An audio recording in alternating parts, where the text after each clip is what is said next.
stops, no one knows. We're going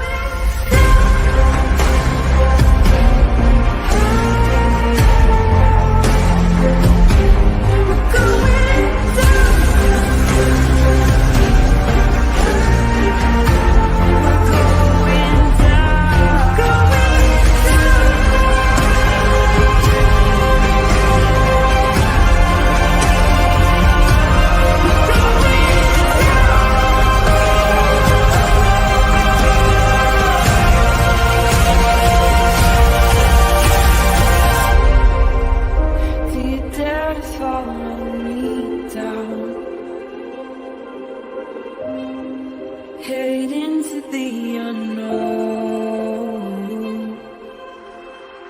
Na, na, na, na, na, na, na.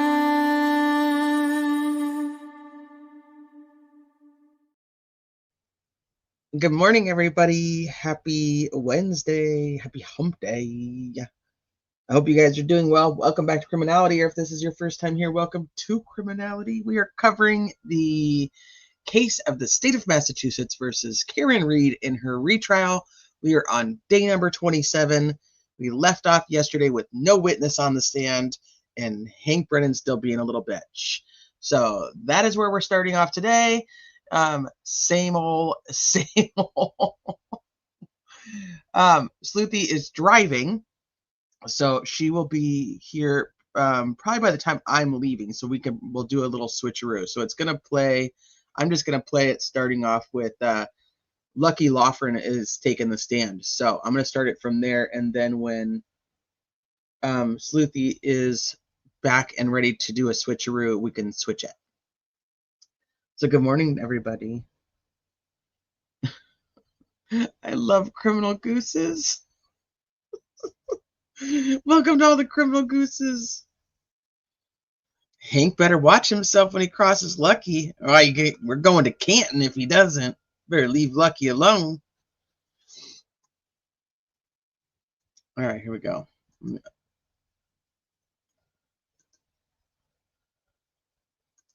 Where am I at? What am I doing? What am I pushing? What buttons is it? What buttons is it?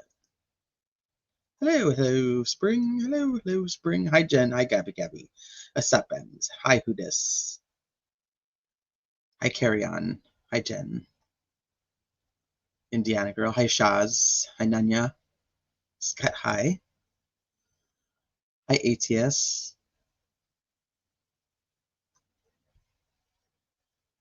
Hi, Bree. McDorios. Hey, Richard.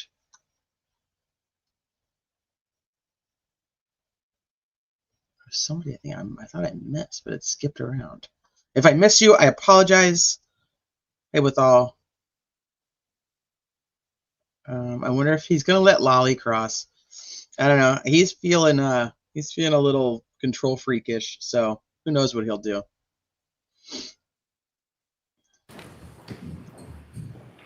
Good morning again, Council. Good morning again. Good morning. Jurors. Good morning. So I do have to ask you those 3 questions. Were you all able to follow my instructions and refrain from discussing this case with anyone since we left yesterday? Everyone. Oh, never mind. I did. Right beforehand. Were you also able to follow the instructions and yes, I did.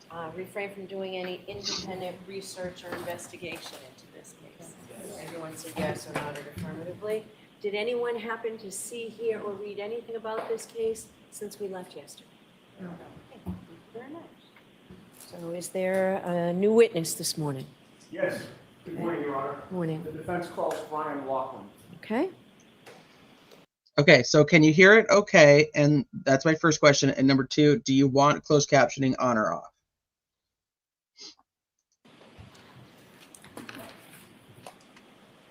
Because I have to step away from my computer, so whatever you guys pick is how it's going to stay for a hot minute until Sleuthie comes in. So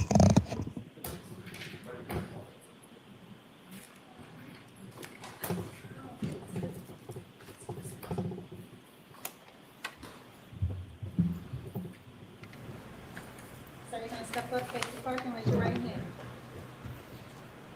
solemnly swear the evidence given to the court and jury in the case now hearing for the truth, the whole truth, and nothing but the truth, so help you God? I do. Good morning. Good morning.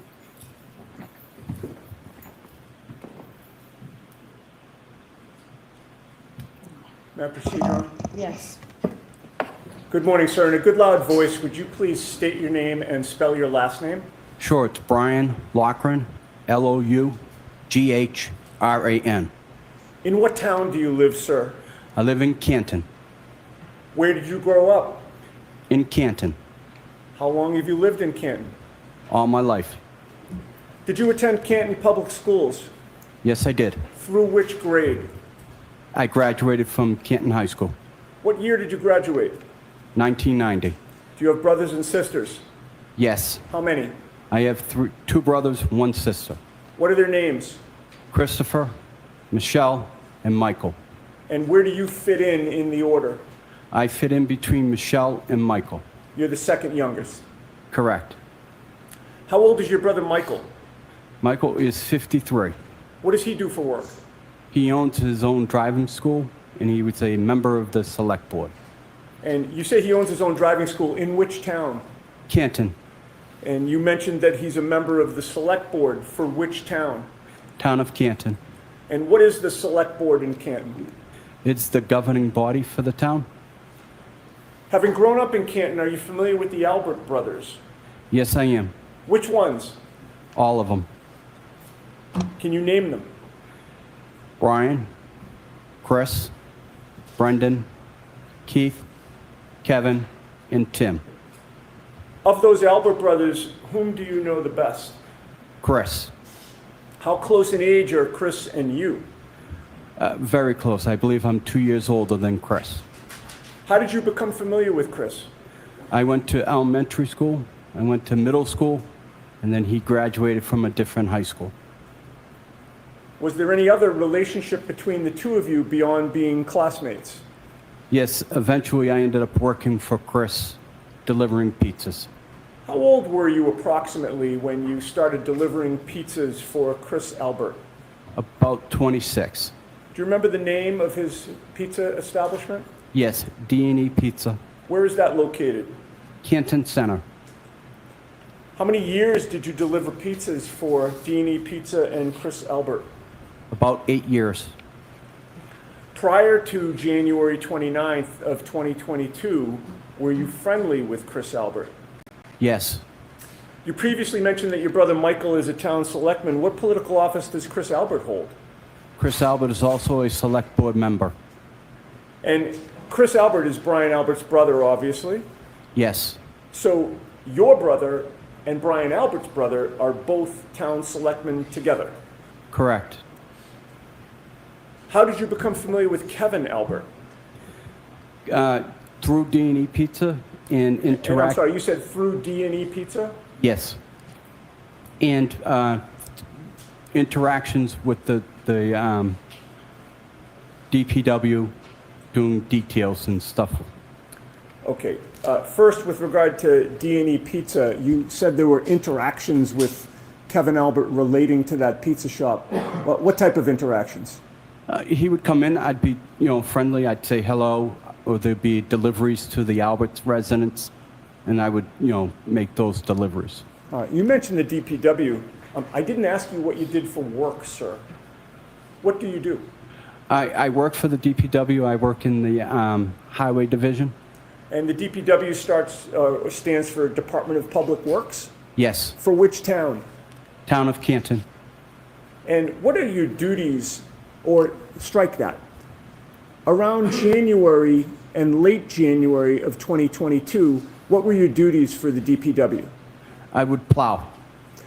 And how long had you worked, or to this day, how long have you worked for the DPW? 20 years. Now, as a DPW employee, how much contact do you have with the police department? We have varying jobs that require police details. So We you're would- doing work, and there has to be a police officer there to oversee and direct traffic and things of that nature? Correct. How often have you worked in that capacity with Kevin Albert from the Canton Police Department? About a dozen times. And what was the nature of your relationship with Kevin Albert before January 29th of 2022?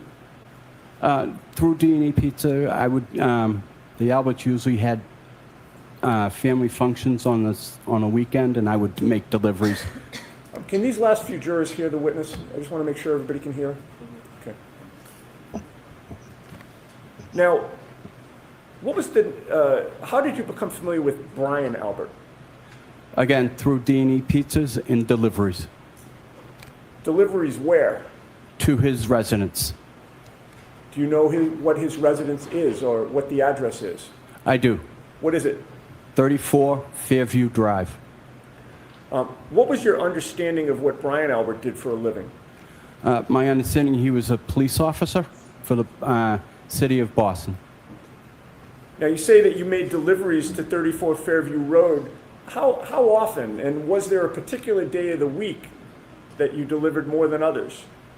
It's usually once a week, and it was usually on Sundays.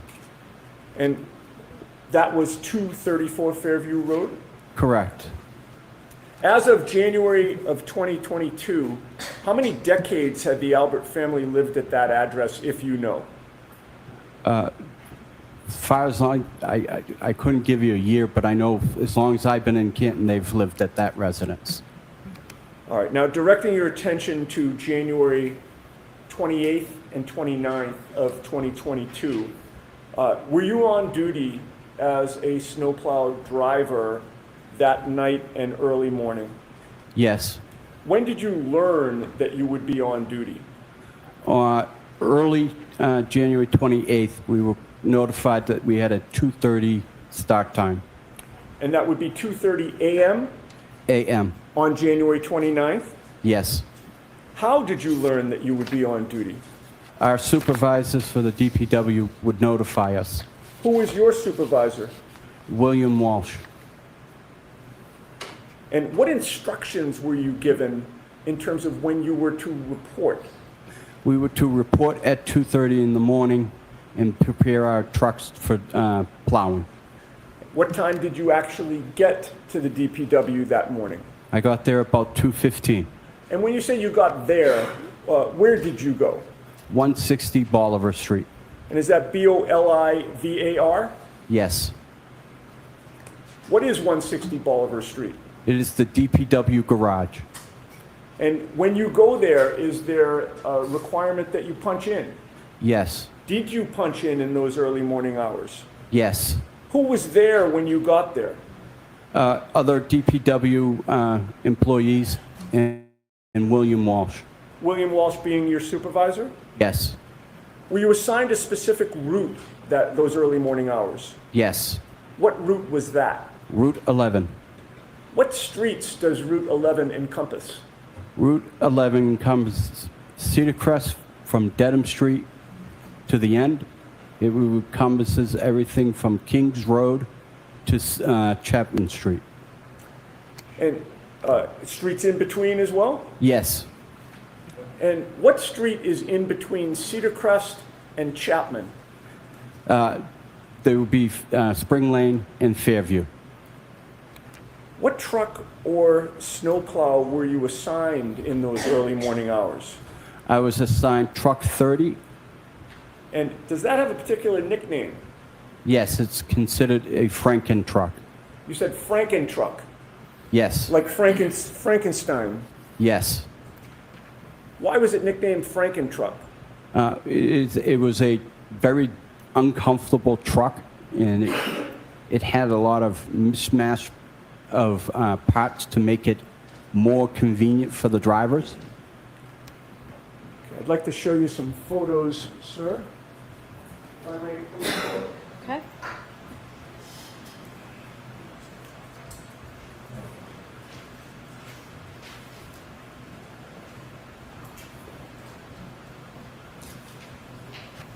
Mr. Loughran, I've placed 4 photographs in front of you. If you could just familiarize yourself with them and look up at me when you're done.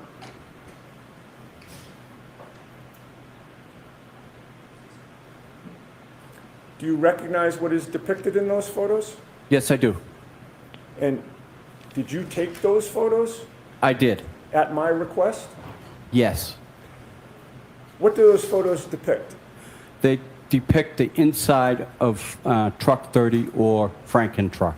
And is there one that actually depicts the outside from the front as well? Yes.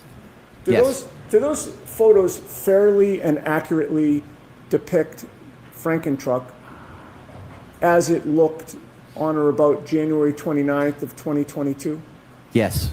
I would offer those, Your Honor. I have no objection to any of the photos. All right, thank you. Perhaps they could be marked with the next exhibit number A through D. Yes.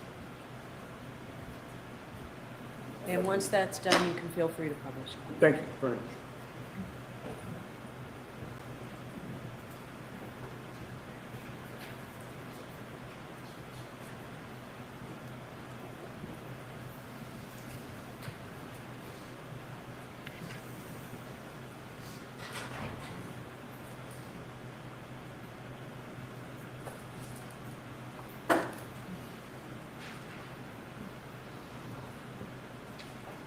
Exhibits 211A through 211D.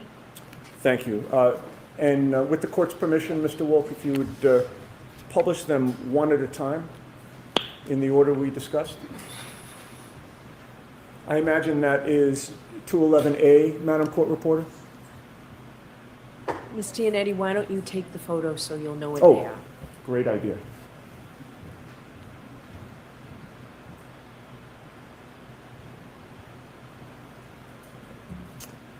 Okay, could you explain what 211A depicts for this jury? That is the front of truck 30, Franken truck, and it's depicting the two mirrors on the right and left side of the fenders. Okay. What about the next one, please, Mr. Wolf? Can you identify, this is 211B, sir. Yes, that's the inside of the Franken truck looking out the windshield. As if you were seated in the driver's seat? Correct. Next photo, please. This is 211C. What does this depict? This is depicting on the range that I would see seated in the front seat, looking out the windshield, and depicting how much I will be able to see. Okay, and this would be more toward the left side in front of you as you're seated in the driver's seat? Correct. All right, next photo, please. This is 211D. Could you explain this to the jury? Again, I'm sitting in the front seat of the Franken truck, and I'm taking a picture out the right side of the windshield, again, depicting on how much I can see out it. Thank you. Okay, we can take those down and put the lights on. Okay, so you previously testified that you got to the garage about 2:15 a.m. on January 29th. Could you explain to the jury, what do you do when you get there at 2:15 a.m.? So at 2:15, we do a simple circle check to make sure that there are no defects with the truck. We go ahead and we make sure it has plenty of diesel. And then I put, any supplies that I may have for the night, planning on an overnight shift. And then I get in the truck and I proceed to my route. And what type of supplies are you talking about, sir? Any types of drinks, food, anything, snacks. Preparing for a long night? Yes. The circle check, does that mean what it sounds like, where you sort of take a circle around the vehicle? Yes, we're trying to make sure that the truck is safe, that there is no defects that would hinder the job ahead of it of being able to plow. And when you did the circle check in those early morning hours, was there anything unusual that you found? None. Were you comfortable driving the snowplow that night? Yes. And you mentioned that you make sure it's filled with diesel fuel so you're good for the night. Correct. Now, what lighting is there on the truck facing outward?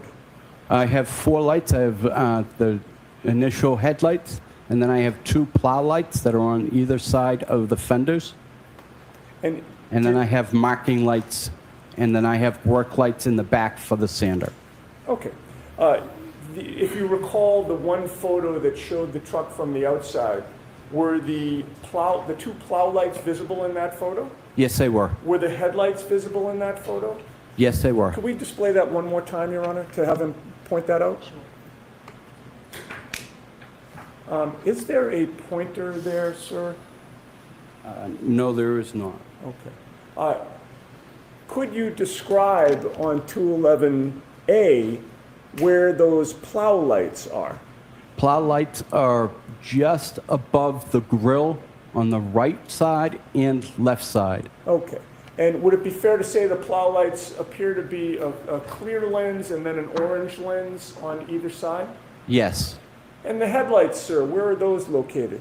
They are to the right and left of the grill, and they're underneath. Okay. And those are located just to the right of the grill in terms of as we're looking at 211A? Yes. Okay, we can take that down and put the lights back on? Now, do you recall whether or not, oh, strike that. You also mentioned marking lights. Where are those? Marking lights are on the top of my truck, along with the beacon light on top of the truck. And what is a beacon light? Beacon light is exactly what it looks like. It's a light that just illuminates and it goes around in circles. And the marking lights, what do they do? They're similar to driving without your headlights. They're just there to mark the truck so that it's more visible for residents who may be driving and not paying attention. And where does the lighting face those marking lights? Front. Okay, so in terms of the light that strictly goes toward the front, you have marking lights, plow lights, and headlights, correct? Correct. Do you recall whether, when you did your circle check, you checked out whether those lights were all working? Correct. And were they working? Yes. When all of those lights are on, how bright is it in front of your truck? Extremely bright, almost as if I had a spotlight. And that's facing straight out. Correct. What about facing diagonally out front? Again, as far as the lights will illuminate. And then on either side, directly out to the side, how far can you see? About 5-6 feet. Okay. So you see more when you're looking straight out and then diagonally out, correct? Correct. You can see farther? Correct. Now, how about in terms of you being situated in the vehicle? How high up is the driver's seat? Driver's seat is an air ride seat, so it can adjust accordingly. What is an air ride seat? It is adjusted by air, and it can go up or down depending on the driver's. And how long did it take you to do the circle check, to put your snacks in the car and water, and to make sure the car or the truck is filled with diesel fuel? About 5 minutes. All right, so if you get there at 2:15, is it fair to say that you're ready to go on the road somewhere around 2:20 or 2:25 a.m.? Correct. And when you did start to go out on the road at around that time, how was the seat adjusted? I adjusted the seat up so that my knees would hit the bottom of the steering wheel. How big is that steering wheel on the truck? It's fairly large. It's larger than a regular passenger vehicle. It's very large. As of January 29th of 2022, were there any obstructions on any part of the windshield that would prevent you from having a clear view in any direction through the windshield? No. Once you got into that truck in those early morning hours, how far could you see in front of your truck? As far as my eyes would let me see. And how far could you see diagonally? Diagonally, probably, again, as far as my eyes would let me see. All right. Now, you get on the road. When you plow, is there a particular method that you use? Yes. Describe that. I start in the middle of the road and work to the right, angling the plow to the right. Are you familiar with the term ring row right? Yes. Could you explain that to the jury, please? Or ring row to the right is the amount of snow that's coming off the plow, creating a row. We angle everything to the right so that it does not impede on traffic on the left. Right. So if you had gone in the other direction, you'd be putting snow right in the opposite lane of travel, right? Correct. So you always go to the right. Correct. What part of the road, once you hit the roads, do you plow first? What part of the road? I start at the yellow line and I work to the curb line. Why do you plow the middle of the road first? Again, I want a ring road to the right, and I want to be able to give a bigger swath of space for first responders.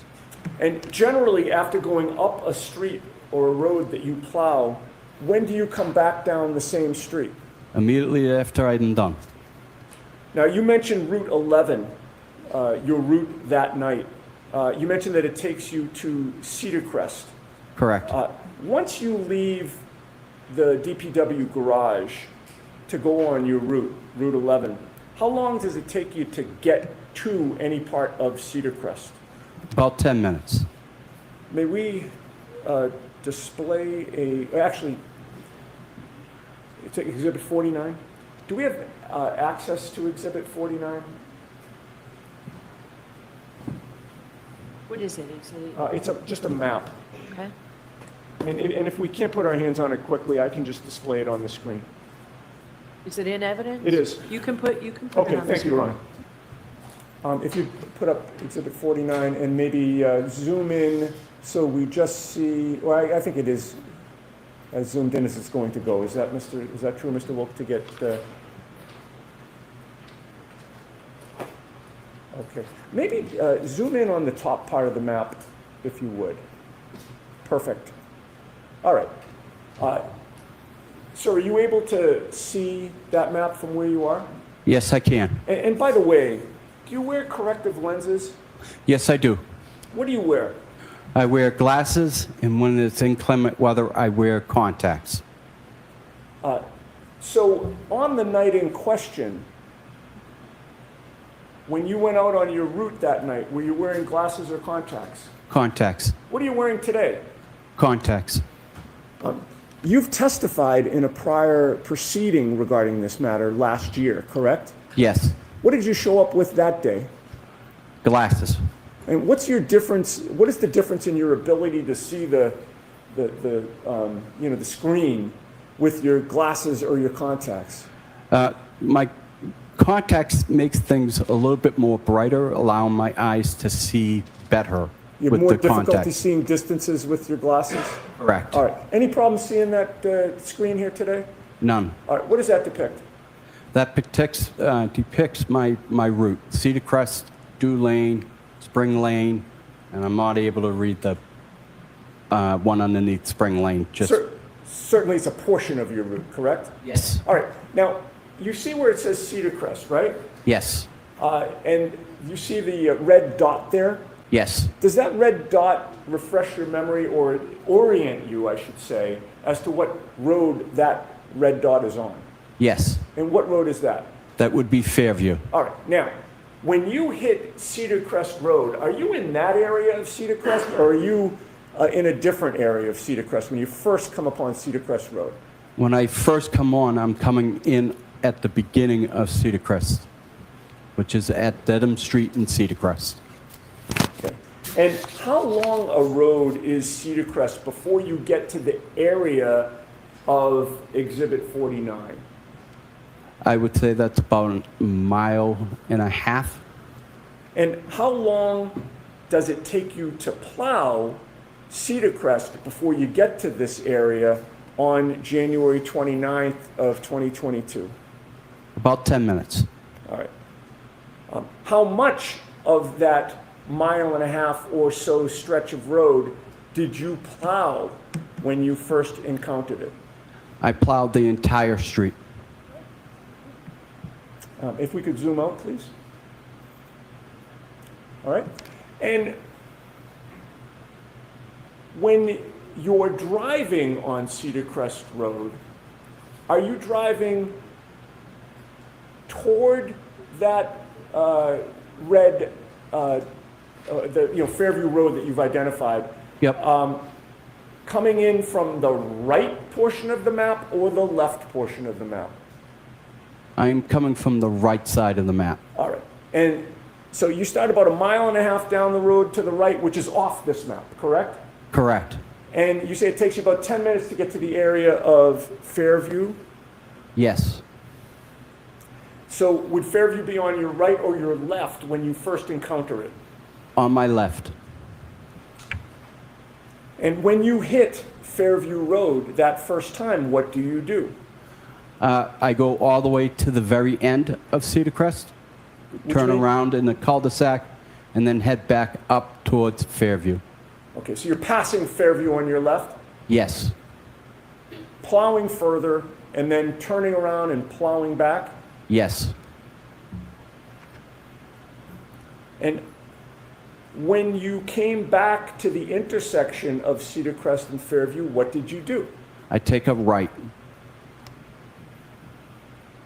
And how familiar were you with 34 Fairview Road on that day, Very, very familiar.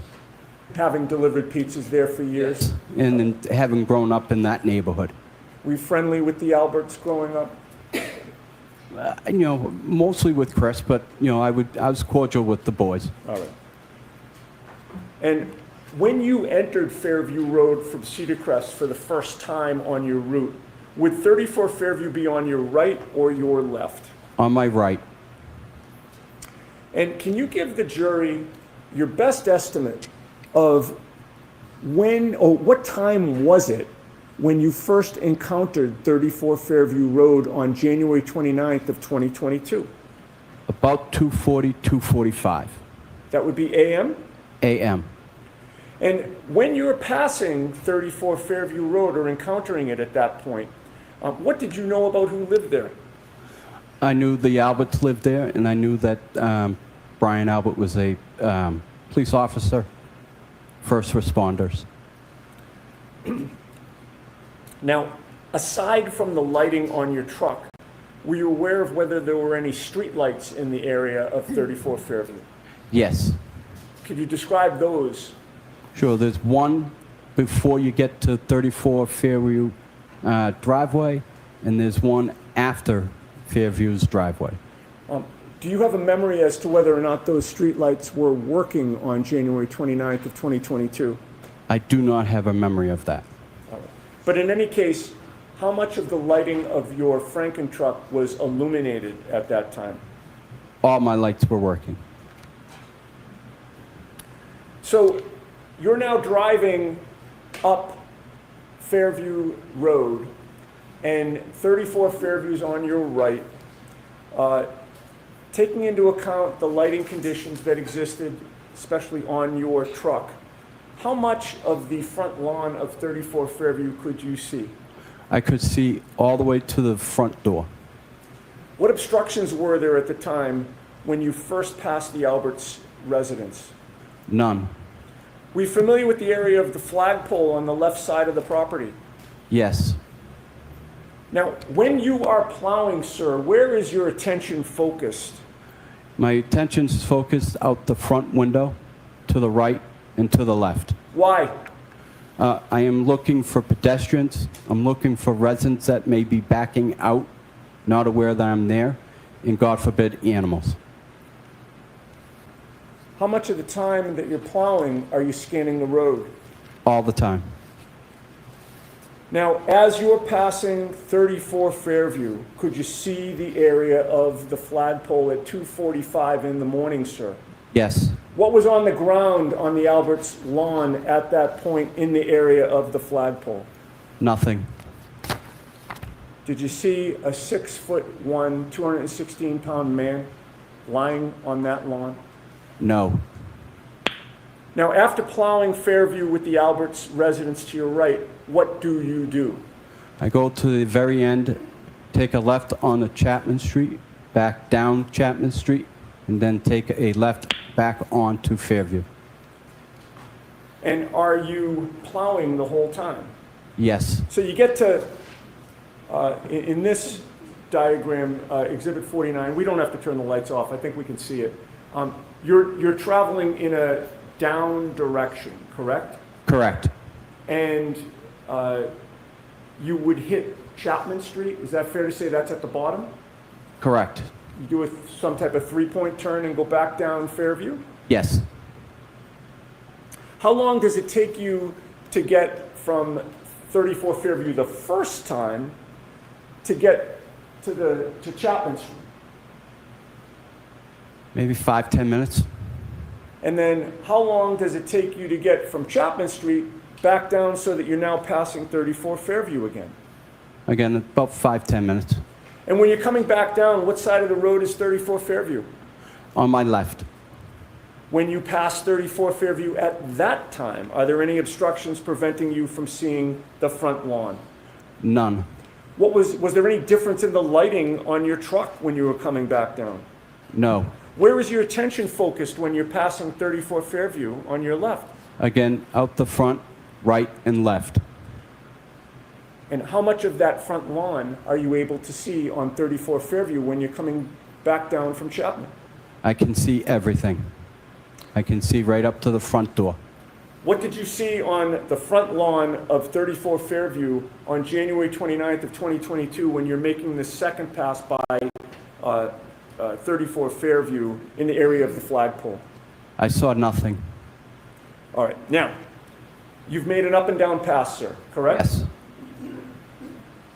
Once you pass 34 Fairview for that first up and down pass, where do you go? I then go do Spring Lane, and I do that top and bottom.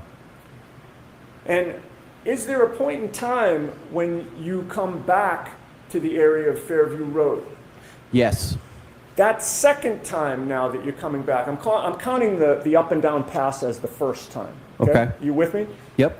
That second time now that you're coming back, about how long is it after the first time?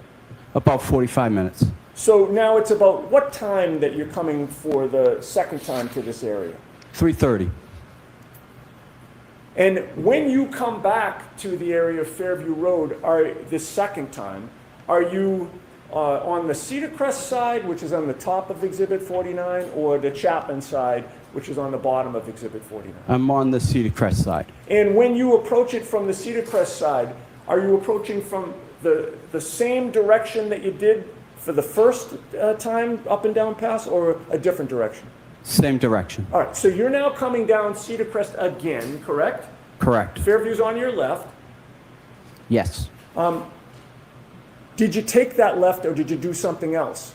I did not take the left. At that point, I could have taken the left. I can make a decision depending on how much snow there was on the ground. I ended up going all the way to the end as if the first time. All right, and you did your same turnaround in the cul-de-sac? Correct. And now you're approaching the intersection of Cedar Crest and Fairview again, correct? Yes. What do?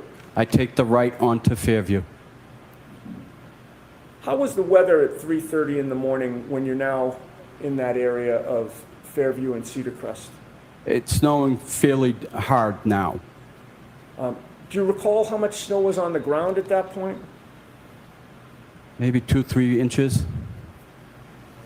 And at about 3:30 in the morning, how far could you see in front of you, again, straight and diagonally in front of you, As far as my eyes would let me see. as a result of the lighting on your truck? Correct. Now, you take the right onto Fairview. Describe for the jury what you see in the road at that point. As I make my right onto Fairview, I notice that there's a vehicle on the right-hand side, roughly in the area of the flagpole, in front of 34 Fairview. Okay. And did you make note of what type of vehicle that was? Yes, What type of vehicle was that? a Ford Edge.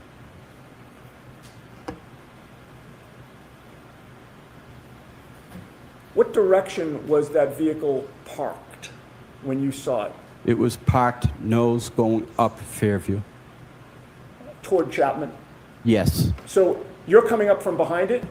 correct. You see the rear of that vehicle? Yes, And was it parked adjacent to the Albert property, or was it across the street from the Albert property? adjacent to the Albert family. And how close to the area of the flagpole was that Ford Edge parked at 3:30 in the morning? I can't give you an exact measurement, but looking at the front door, it was about 3 feet to the left of the front door in the area of the flagpole, so in between the front door and the flagpole. Now, What caused you to remember that there was a Ford Edge parked at 3:30 outside the Alberts residence that night? For as long as I can remember, they have never parked a vehicle in front of their house. They've always had enough ample parking in the driveway. What policies or protocols of the DPW are in force when vehicles are parked on the street or the road during a snow emergency? There is no parking allowed. We are supposed to notify our supervisor when there is a vehicle in the way. At that point, the supervisor will make attempt to call the resident or have the police show up at the resident. And then if they can't get the car removed, the car gets towed. Sir, did you follow protocol that night? I did not. Why not? Knowing the Albert family, knowing that there was a first responder, I gave them respect and opted not to follow procedures. How did the presence of that Ford Edge parked on the side of the road affect your direction of travel? I had to go around the vehicle. How did you maneuver around it? I had to maneuver to the left, go up, and then maneuver back right into my lane, and then continue up Fairview.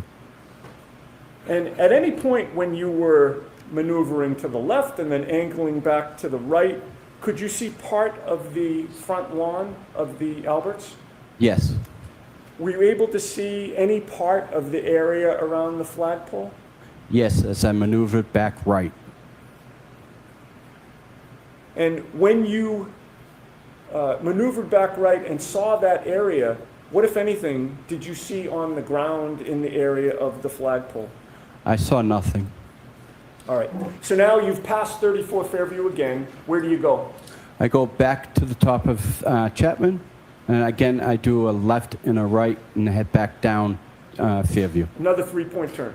Correct. So now you're doing your second up and down, correct? Correct. All right. So you then enter Fairview again, coming back down from Chapman. And how long does it take you to get back down to the area of 34 Fairview?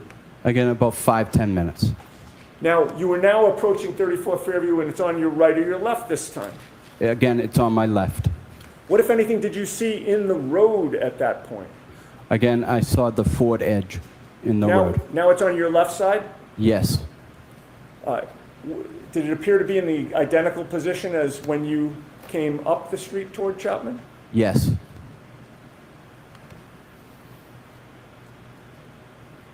How much of the area of the flagpole were you able to see this time as you're coming back down from Chapman?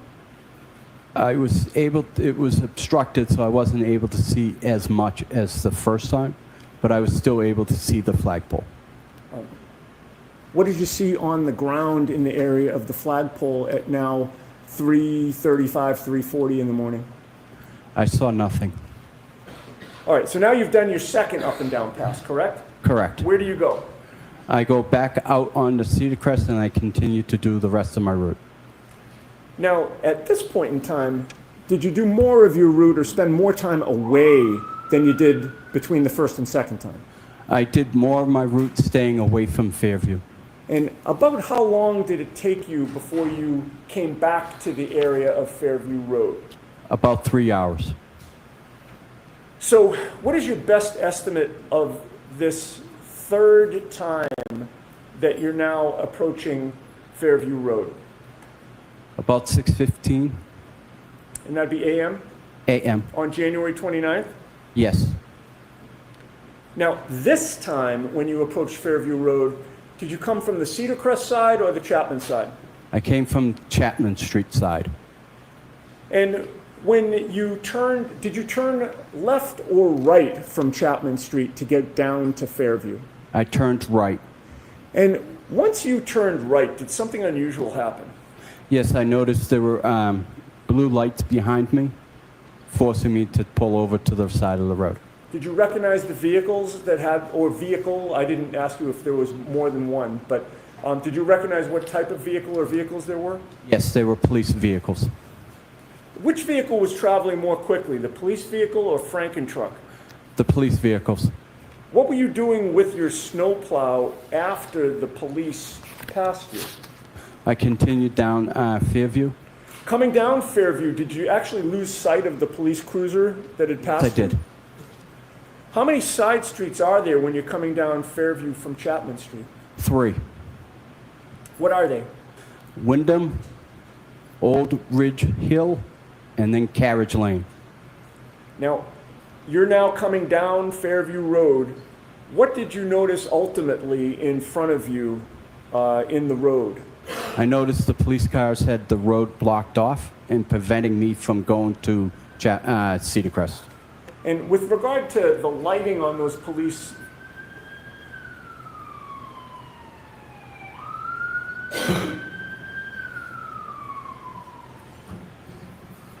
With regard to the lighting on those police vehicles as the road was blocked off, could you describe that for the jury? Sure, they had all their blue lights on, and they were parked blocking the road, the entire road. I couldn't get through. How well lit was it in the area where the police were? Very well lit. So you're now confronted with a blocked road. What do? I turn around at Carriage Lane, and I continue to do that road, and then I exit Carriage Lane and go to the left. All right, and going to the left would send you back toward Chapman Street, correct? Correct. And once you leave the area of Fairview Road, how long does it take you to come back down to Fairview Road to finish the plowing that you didn't do the first time? As soon as the police were able to leave the area, I was able to finish that area. Do you recall what time you finished your shift on January 29th? I honestly don't know. I don't know. Okay. I don't remember. I'm sorry. No worries. Do you remember if it was daylight out at that time? It was daylight. Okay. Now, sir, in the aftermath of that storm, when was the first time you were approached by anybody connected within this investigation on either side, if you recall? About 2 weeks. Who was it that approached you at that time? First name is Paul, and he described himself as a private investigator for the defense team.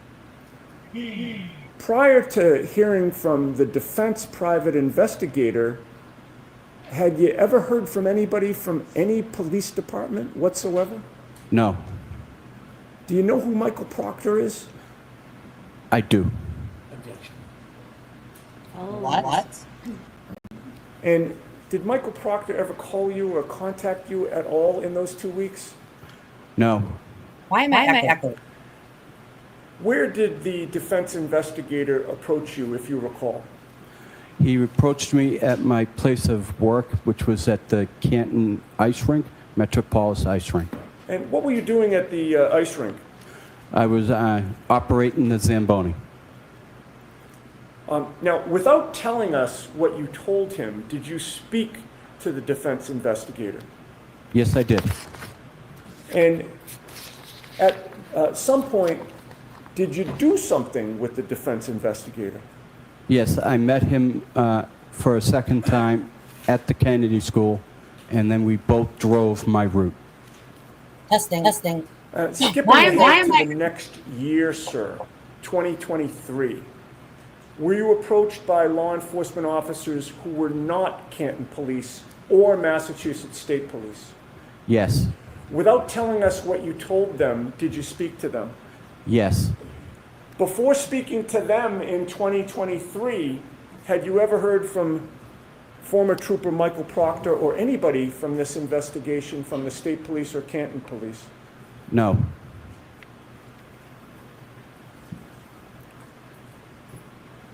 At some point, did you hear from the State Police? yes, That was after you'd already talked to the defense and to these other law enforcement officers who were not State Police or Canton Police? yes.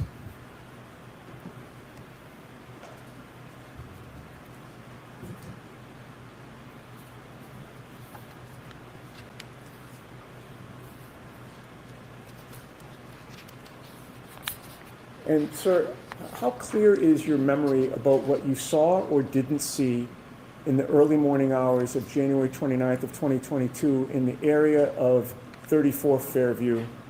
The first up and down pass, the second up and down pass, and then the third time you came. Very strong. I have no further questions. Thank you, sir. All right, thank you very much.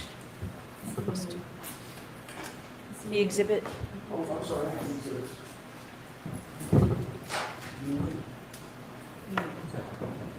I can't freak out when all right, Mr. Brennan, whenever you're ready.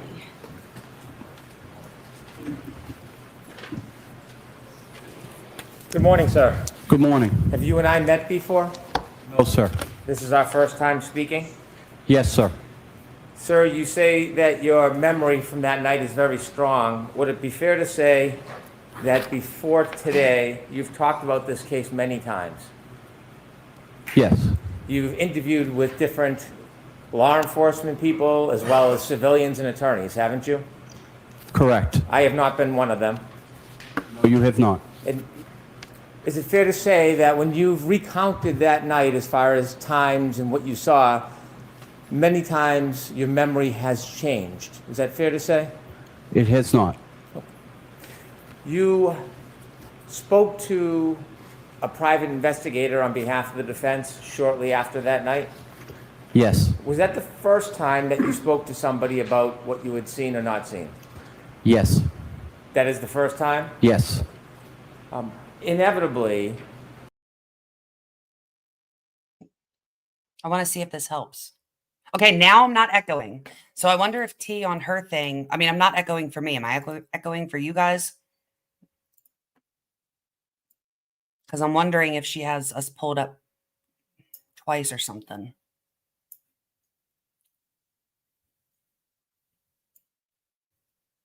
Weird. I'm just going to switch them. somebody about what you had seen or not seen. Yes.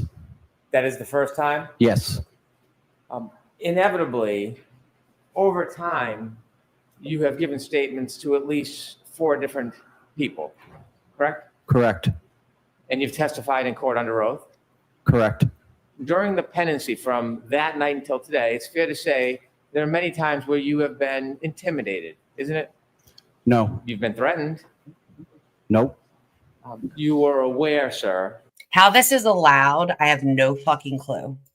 that you were being threatened by an online blogger to expose you. I was not. If he was unaware, if he was being threatened by an online blogger, he's obviously talking about Turtle Boy, then would it have any effect on his testimony? If he didn't even know he was being intimidated, I would say no. So even if Turtle Boy ran his mouth, would it affect his testimony if he didn't even know or never even heard about it? You're saying as you sit here today, you have no awareness in the history of this case that you were being threatened by an online blogger. I want to know why he's even allowed to say like it's a fact that he has been threatened by an online blogger. I was not threatened.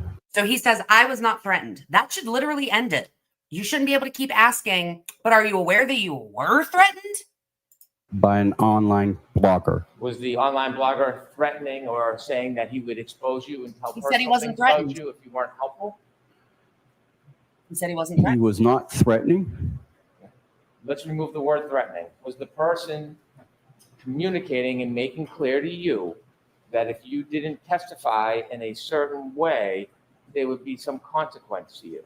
Okay, that's still threatening, sir. He's already told you no. How there's not unlimited objections, I have no idea. Any time from when you first spoke to the private investigator until today, were there communications made to you by an online blogger that there would be consequence to you if you didn't testify in a way that was acceptable to them? No, You Where's listened, the of receipt? course, didn't you, to podcasts that were about you? I did not. People told you about them. Yes, they did. When friends told you about them, you knew who that person was that was making those claims, correct? Here's the receipt. Correct. You were well aware of the person had a very strong and large social media presence. I didn't know how large or what his presence were, but yes, I knew he had a blog. Well, you know now because you follow that blogger now, don't you? I do follow him, yes. You pay for a You can follow a fucking blog. You can even be subscribed to that blog. That doesn't mean you know how many other people are subscribed to or following that blog. subscription. I do not. Did you get one for free? I did not. And in following that, Oh my God, that's so funny. So first of all, Hank should be having to provide some proof of this. And up until what I saw, he hadn't. So I don't think he is, and I don't think he can. But did he just now try to imply that he got like that Turtle Boy gave him a free blog subscription so that he would testify favorably to Karen Reed? Because that's fucking literally insane. that blogger, you know full well the power that person has to get attention from the community to harass. Absolutely not. Yes. And so during the pendency of this case, not only were you aware that you were being pressured He to didn't know. testify, The way you're asking the question is unacceptable. You were aware that you were being pressured to testify. He said already he was not pressured or threatened. a certain way, you That's also insane. there'd be consequences if you didn't. Isn't that true? Objection. I'm going to allow that. Why are you allowing it, Bev? Not accurate. So he can answer it. You knew there was pressure for you to testify a certain way in this case, didn't you? I did not know I was being required to testify a certain way. I was also at the time dealing with the loss of my wife. I was not paying any attention to any social media. And now you look like a total fuckwad, Hank. Sorry for your loss, but you are aware Sorry for your loss, but you are aware you were threatened, right? What a piece of shit. during the pendency of this case that there has been pressure on you to testify in a certain way. Isn't that fair to say? No, Sir, you received a call from that blogger, didn't you? I did. And during that call, did you know the person was recording you? I did not. You later learned that the person recorded you. I did not. Do you know that your conversations were spread throughout the community online? I was. I don't remember So hearing his some of those conversation. communications or inquiries were claims that you would be exposed for personal matters if you didn't testify a certain way, weren't they? No. Inevitably, you've met this person, haven't you? I've seen him. I haven't met him. Have you ever spent time with him? No, I have not. You're still a follower of that blog. I am. When you follow the blog, do you read anything or do you watch it? No, I don't do much anything towards the blogger. As you follow it, you can see there are oftentimes articles about you. No, Haven't you ever been encouraged to do the right thing? Oh, no, Haven't you ever been so now do the right thing is nefarious all of a sudden, Hank? But it's not nefarious if the commissioner says it to a police officer? celebrated after you've testified in a way favorable for one side Yes. or the other? yes, And so when you were being celebrated, that certainly took off any pressure that could be consequence, didn't it? Objection. He never had any pressure there to be consequences because he didn't feel threatened. When you were celebrated for testifying a certain way, did you find that to be encouraging? Objection. I'm going to allow it. What a loser. Hank's a loser and so is Bev. I did find it to be encouraging. Did But- you, I did not want it. I don't think I deserved it. All I was doing was my job and telling the truth. did you enjoy the attention that you got? I did not. Did you pose in photographs with people who support one side or the other? I did. And when you were in those photographs, are you saying that you didn't enjoy the attention that you were receiving? I did not. Again, I was trying to be polite and trying to avoid any confrontation that may come from something if I said no. Well, did anybody from the district attorney's office ever suggest they would confront you or punish you if you didn't testify a certain way? No. Good grief. How many friends contacted you about what was being said before you testified, the pressure? How many people told you about that? I couldn't tell you. All my friends were telling me. So you were hearing a lot of noise or information from your friend group and community about what was being said about you. Yes. And this was before you testified at the first trial, sir. This was before. Sir, you work hard, don't you? I do. You work many different jobs. I do. You try to be a good citizen. I do. You are not looking for attention. I am not. It was brought to you. It was brought to me. You wish you never had that attention, don't you? Yes. Because you just want to live your life the way you want to live it rather than have people you don't know attacking, criticizing, or intimidating you. Objection. I'll allow that. God, Bev. Could you repeat that, please? Would it be fair to say that you simply want to live your life the way you've been living it without outside people attacking or pressuring or threatening you? Yes.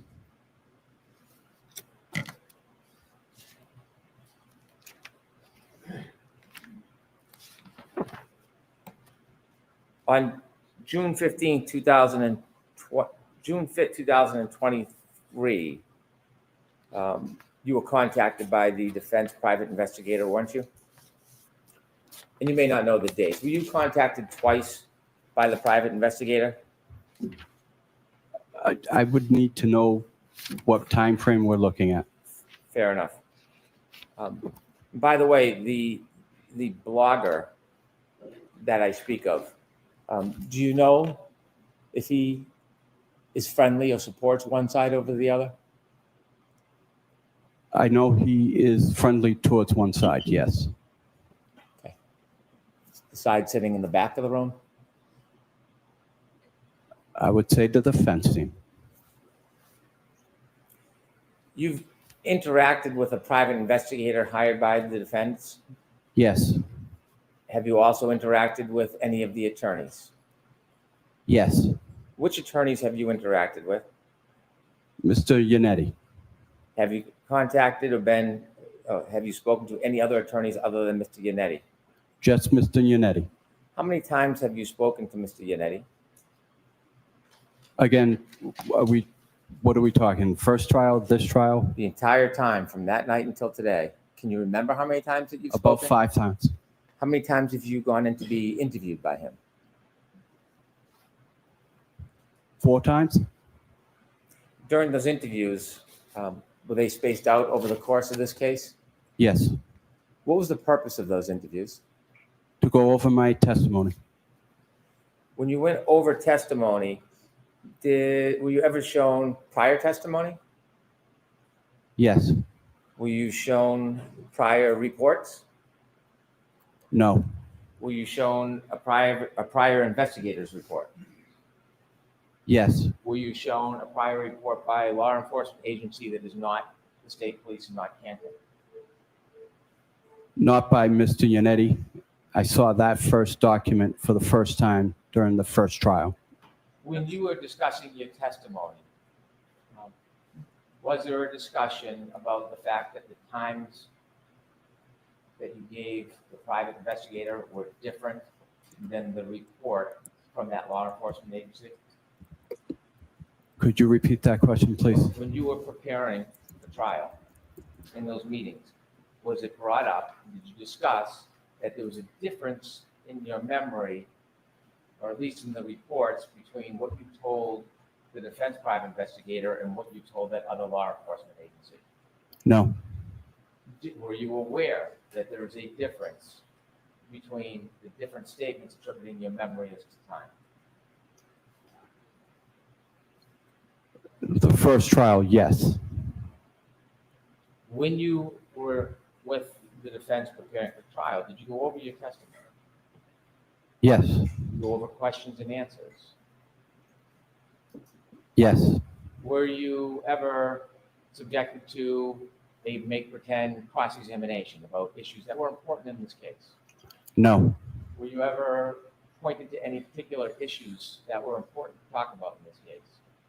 No. When you did the questions and answers, were they written down or just a conversation?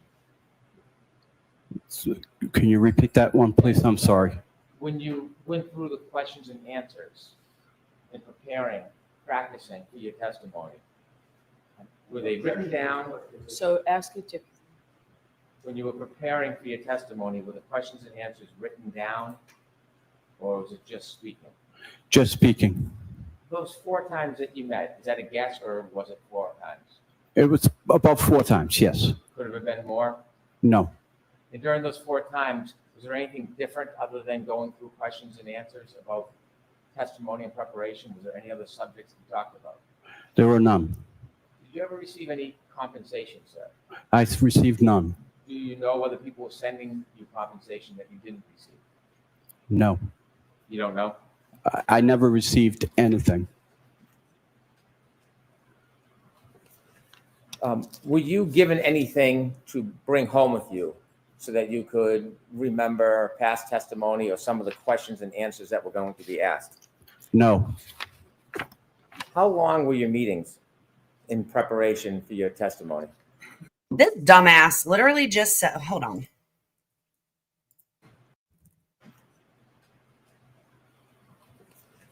Compensation that you station, sir. Other than going through questions and answers about testimony and preparation, was there any other subjects you talked about? There were none. Did you ever receive any compensation, sir? I received none. Do you know whether people were sending you compensation that you didn't receive? Do you know whether people were sending you compensation that you did not receive? Sir. No. You don't know? I never received anything. Do you want to talk about gifts, Hank? Gifts for being so proud.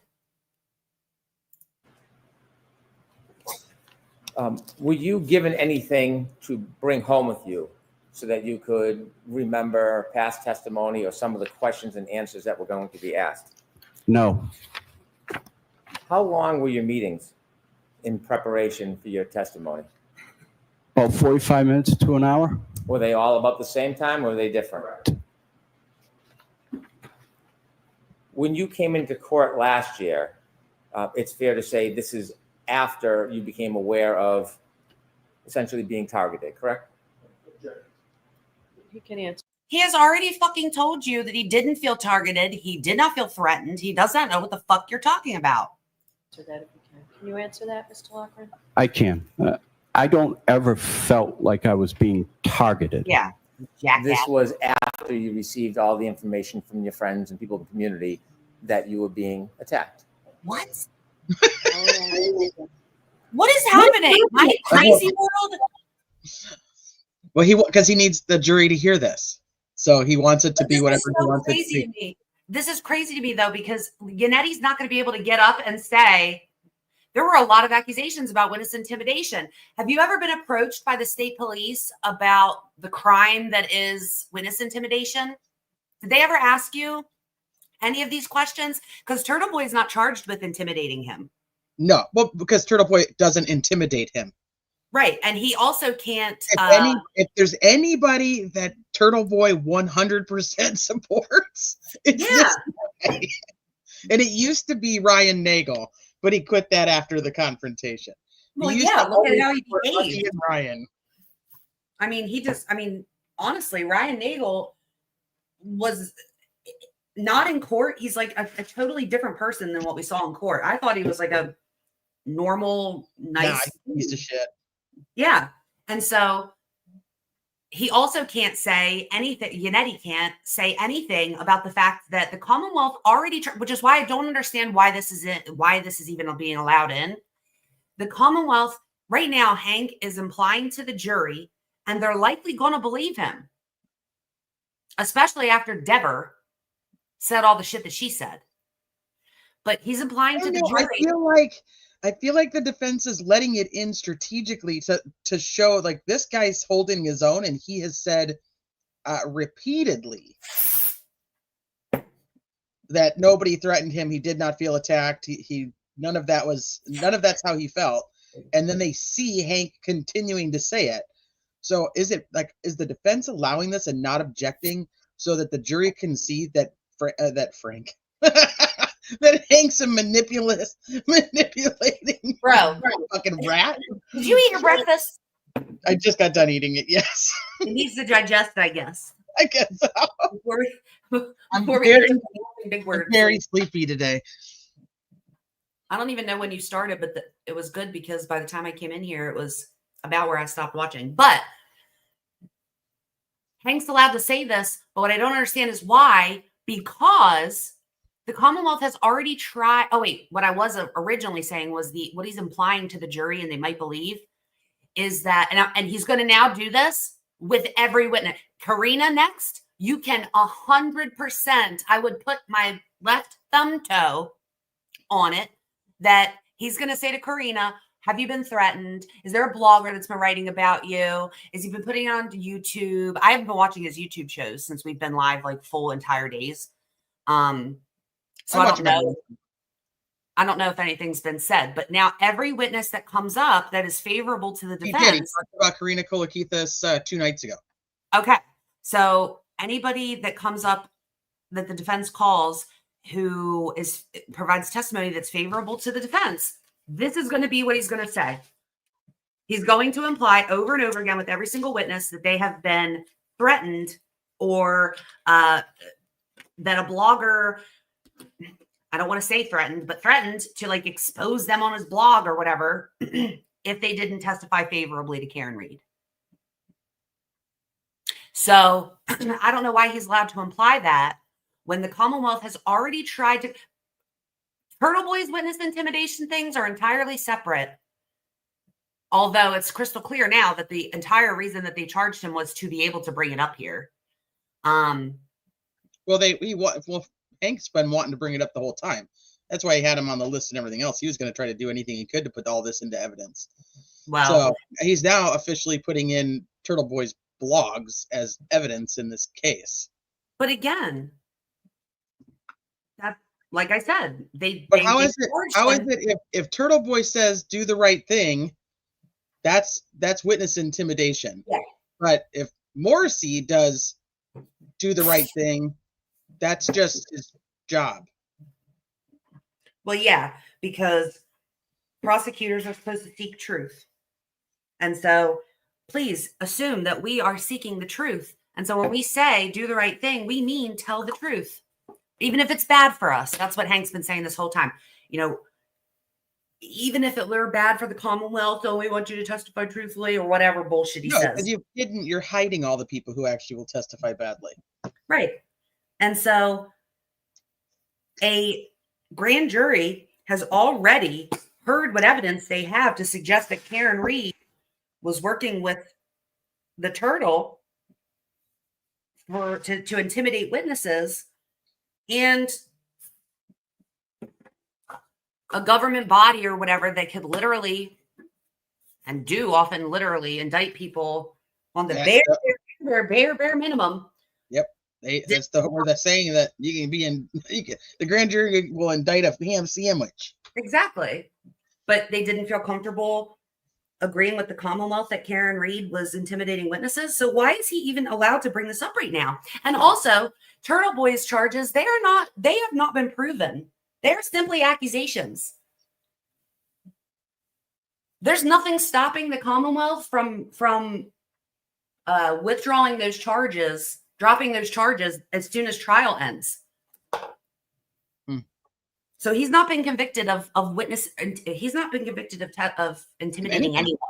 And again, why he's asking Lucky about this is insane to me, because he said he has now spent 10 minutes talking about how he's absolutely intimidated as a witness, but yet the Commonwealth hasn't added him to Turtle Boy's indictments.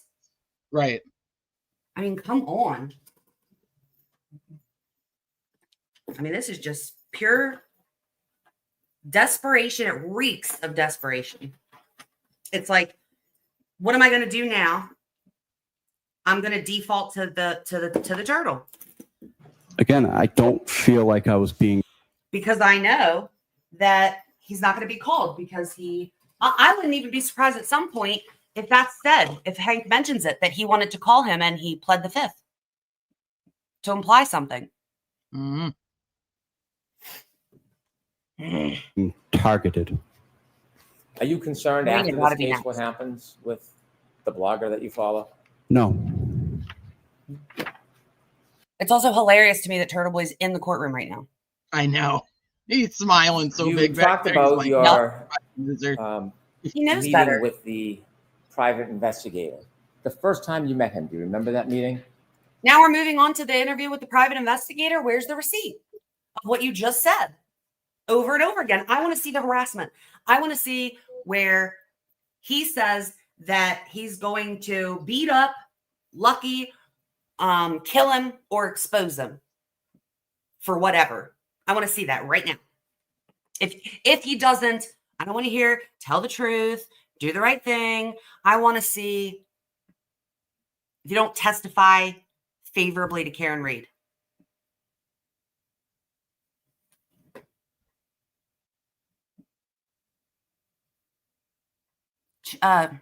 Teresa will have to. What will I have to do? They want you to pull up the pic of Turtle Boy in the courtroom. Oh, okay. I think he tweeted it himself. I think so too. No, I think he retweeted it. Somebody else tweeted it. Because I think I liked it. Give me a second and I will. I'm going to play. Yes. Do you remember where you met him? I met him at my place of employment. I met him at your mom's. Did you go anywhere with him that day? No, I did not. You had a conversation with him and you spoke about what you had remembered from that night? Your Yes. mom. Do you remember when you spoke to that private investigator,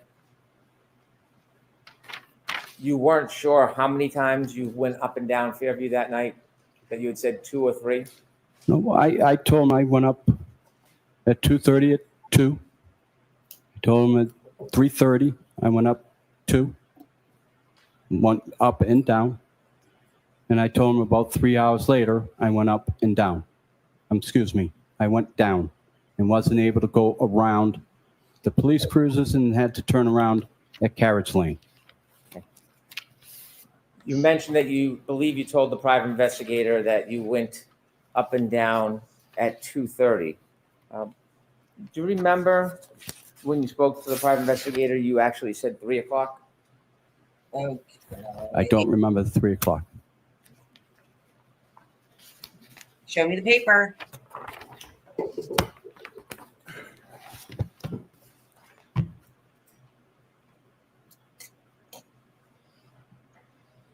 And pause it real quick. Like, we're all aware that nothing Hank says is in a report or transcript has been in there, right? Like, he literally makes up like things. I'm doing it. You're sharing. I don't understand. Doesn't make any sense.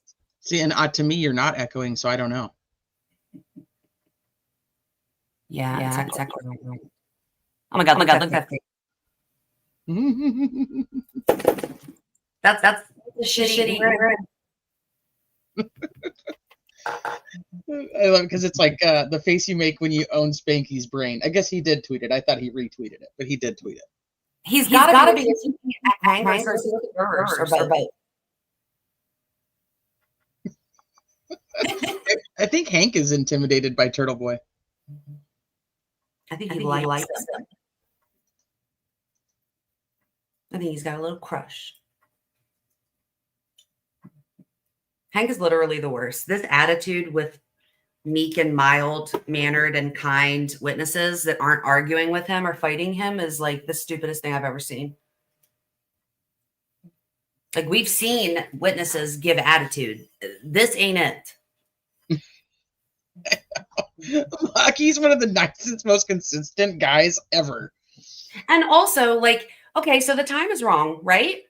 Well, Hank, whether it's 30 minutes off, 45 minutes off, does it really matter when the substance of his testimony is that he did not see a body on the lawn? I mean, if it was any time after 2:30, 3:15, 4:30, Right. But if it was Yeah. any time after 12:30, then that's still bad for you, bro. Right. Like it doesn't matter. You're also, and we said this when we were talking about Dever, like not remembering a specific time is one thing. Making up a whole ass scenario that happened of what you were doing and what you saw or did not see is a totally different thing. You remember your birthday. Remember, they said you remember your birthday 2 years ago, right? But you don't remember what day of the week it was. Have we seen if McCabe's sister's there today again? I haven't got to see yet. Oh, I didn't even look. I will look this time. I gotta look for the other one too. Okay. My audio is fine when I'm sharing the screen, and it's fine when Teresa's here. It's only when Teresa shares the screen that it starts to echo. I don't know That's why. weird. It's just today. It's not never done that before. No, it hasn't. So But it's if it fine. were- You're sharing the screen anyway. It doesn't matter. But I feel like if it were your computer, like you're like, even when you're not sharing the screen, if it were your browser, I guess, wouldn't I also be echoing when you are just here? Yeah. I don't know. So- I have no idea. It's just being weird. Bev being extra cunty. Beverage Bev. May I approach? Also, after he said to me, I wasn't paying attention to anything because I was dealing with the death of my wife. Oh Like- God, yeah. You should have backed the fuck up. You know what I mean? Nope. He still wants to say he was being threatened. Not only that, but he was like, I'm sorry for your loss, but you are aware you were being threatened, right? Like it was so disingenuous, such a disingenuous. I'm sorry to hear that. I cannot imagine that they are, but They absolutely could be. If they don't have all the context, they absolutely could. At least some of them could be sitting here after they listened to Devers the other day, or Dever. Some of them really actually could be sitting there thinking that Karen and or her defense team have been threatening witnesses to testify favorably. Because Dever literally just accused them of that. Whenever that was, yesterday, 2 days, whatever day that was. So they might be. Yes.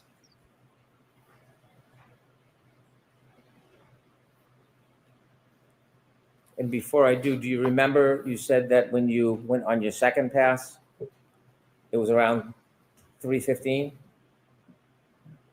I told him I went up Fairview between about 2:40 to 2:45. And I said about 45 minutes later, I went for the second time.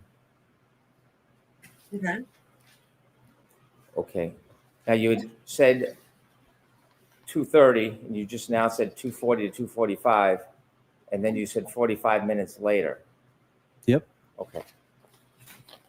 Do you remember telling the private investigator that when you think or you said you saw a Ford Edge, you were actually still on Cedar Brook, not on Cedar Fairview, Brook? passing by it, but you saw it from the street at Jesus Cedar Brook? Do fucking you remember telling Christ. him that? Are you even trying? I Sorry, don't Cedar remember. Crest. Secret. I don't remember ever saying that. May I approach? Yes. So you interrupt the witness to, bro, like you should already know that it's Cedarwood or Cedar Crest. he's all. I don't remember saying anything about Cedarwood. Maybe I did. But I probably talked about Cedar Crest. I don't want you to read it. I want to show Like it to Cedar you. Brook isn't even a road, you Mind dumb ass, four-eyed freak. Who dis? We know. Sometimes we need it. Is whether or not you remember telling the private investigator that when you saw the car, you weren't passing on Fairview, you were up on Cedar Crest. That's the question I'm asking. So I'd ask you to look at whatever part you want. But I'm going to point out the part to you when you're You done. guys not going to read the entire Yeah, thing. just look up and then I'll get to ask you some questions about your memory, okay? That was way too wordy, Hank. Shut up. Just show it to him and go away.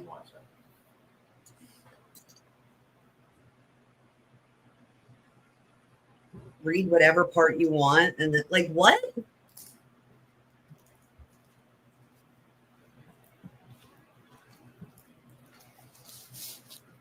Boo Boo the Fool.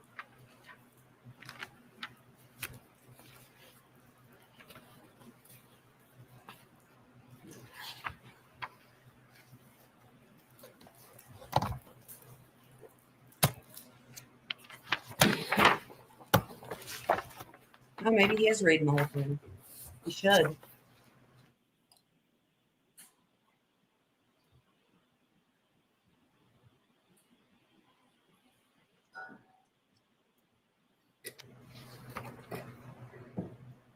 Are you done, sir? Yes. May I approach, Your Honor? Yes. But you can approach for a punch right in the throat. Sir, do you now remember when you were speaking to the defense investigator about seeing a car? You said that about 3:30 to 4 a.m. when you were plowing Cedar Crest Road, you looked toward Fairview Road and saw a small SUV parked in front of the house. Remember telling the PI that? I never remember telling him that.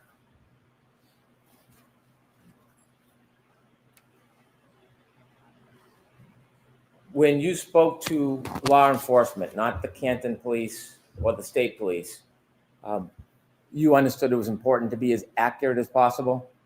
Yes. And you understood, at least with that law enforcement agency, if you misled them in any way, it could be up to a 10-year penalty? Yes. When you spoke to them, did you take that interview very seriously? Yes. Try to be as precise and accurate as you could? Yes. And when you spoke to them, obviously, like anybody, you had in mind there could be serious consequences if they felt misled. Yes. You try to be honest with them, Oh no, Hank. Yes. provide them your best memory and good faith. No, remember it had to be like malicious. Yes. And this was shortly before, well, actually, this was May 24th, 2023, correct? Correct. A year. When you met, there was more than one person there from this agency? I believe so. Was there potentially two? There was two. And when you met with them, they asked you about when you began working that night. Yes. You told them 11:30 to midnight. Oh, that's ridiculous. I never told him that. Dude, there was barely any fucking snow at that point. Like 11:30, it hadn't even started to snow yet. I don't believe that he said that. Give him the report to read. Don't believe you. And so as you sit here today, your memory is you did not tell those law enforcement agents that you began work at 11:30 to 12? Yep, that's his memory. We had a 2:30 start time. I understand, but I'm asking you, I never told him. It was always 2:30 start time. when you spoke to them, do you remember telling them the first time you were out near the area was midnight? Nope. No. When you spoke to those law enforcement personnel, were they taking notes? I believe so. Have you ever seen their report? Show him. The first trial I did, yes. Who showed you that report? Show him the report. It was shown to me by Prosecutor Lally. You think Prosecutor Lally showed you that report? It was shown to me. And do you remember telling those two law enforcement personnel that you believe that there were emergency vehicles, ambulances, or police cars in front of Fairview at 3 to 3:30 a.m.? I do not. Are you saying that you did not say these things to them, or are you saying that that's not your memory? Said he didn't say it. That's not what I said. Yeah. And so you're saying that's wrong. You're denying Correct. you made those statements. Correct. At the time they say that you told them there was emergency vehicles there at 3 a.m. That is the same time that you told the PI that you saw the Ford Edge around 3:30 to 4, correct? About 3:30 is when I saw the Ford Edge. It was dark out that night, wasn't it? No, it's not. Correct. Right. There are no street lights down near that flagpole area of 34 Fairview, is there? Yes, there is. Okay. Was it on that night? I can't tell you honestly if it was. You testified at trial, Aren't they solar? I'm sorry, at a proceeding last year? I testified that there were, it was asked to me that there were not any streetlights. And I answered it in the affirmative way, and having living in that neighborhood, I saw that there were actual streetlights. You testified at a proceeding last year, didn't you? That's what you just said. Yes, I mean, you testified at the proceeding. Did you meet anybody from the defense close in time to that proceeding? I don't know, when we met, how close to the proceedings it was. Do you remember being prepared before you went into trial last time? Prepped? Yes, By? by Yanali. Yanali? Excuse me.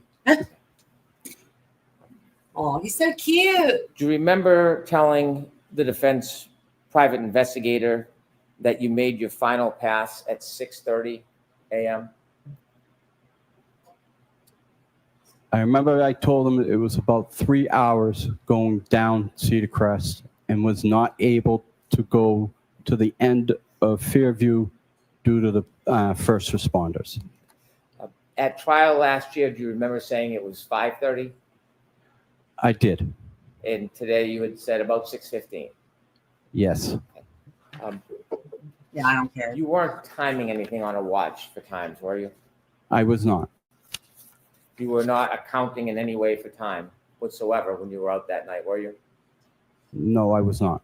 When you're providing times, are you trying to use your best memory? Yes. Do you So can you recognize pass that me you about times? have a differing memory on times of what you did that night? No. Warning. Idiot. You talked about your view from the tow truck and that you have a bunch of lights on it. On the tow truck, you had mentioned that your vision to the side was 5 to 6 feet. Can you rephrase that, please? Yes, of course. You said when you were driving your tow truck, you could see forward and sideways. Okay. Well, I and don't in want to front of be, you. And on the other. I don't drive a tow truck. My Ah, apologies. dumbass. My apologies. Your snowplow. Thank you. You said you can see forward and sideways. I can see forward, I can see diagonal, and I can see right to left. When you look right to left, you said you could see about 5 feet. Correct. Do the lighting conditions affect how well you can see? No. Does the weather? Yes. When you're plowing, are you ever looking at the street in front of you? Yes. No, I Are drive you without looking at the looking road at in front people's of me. front yards? Yes. And so what did you see as far as the front door of the Albert House that night? Was it Mom. open or closed? It was closed. Were lights on? I can't answer that for sure. I don't remember if there were lights on. How about the neighbors on the left? Were you looking at their front line? Yes. Did you see if their lights were on?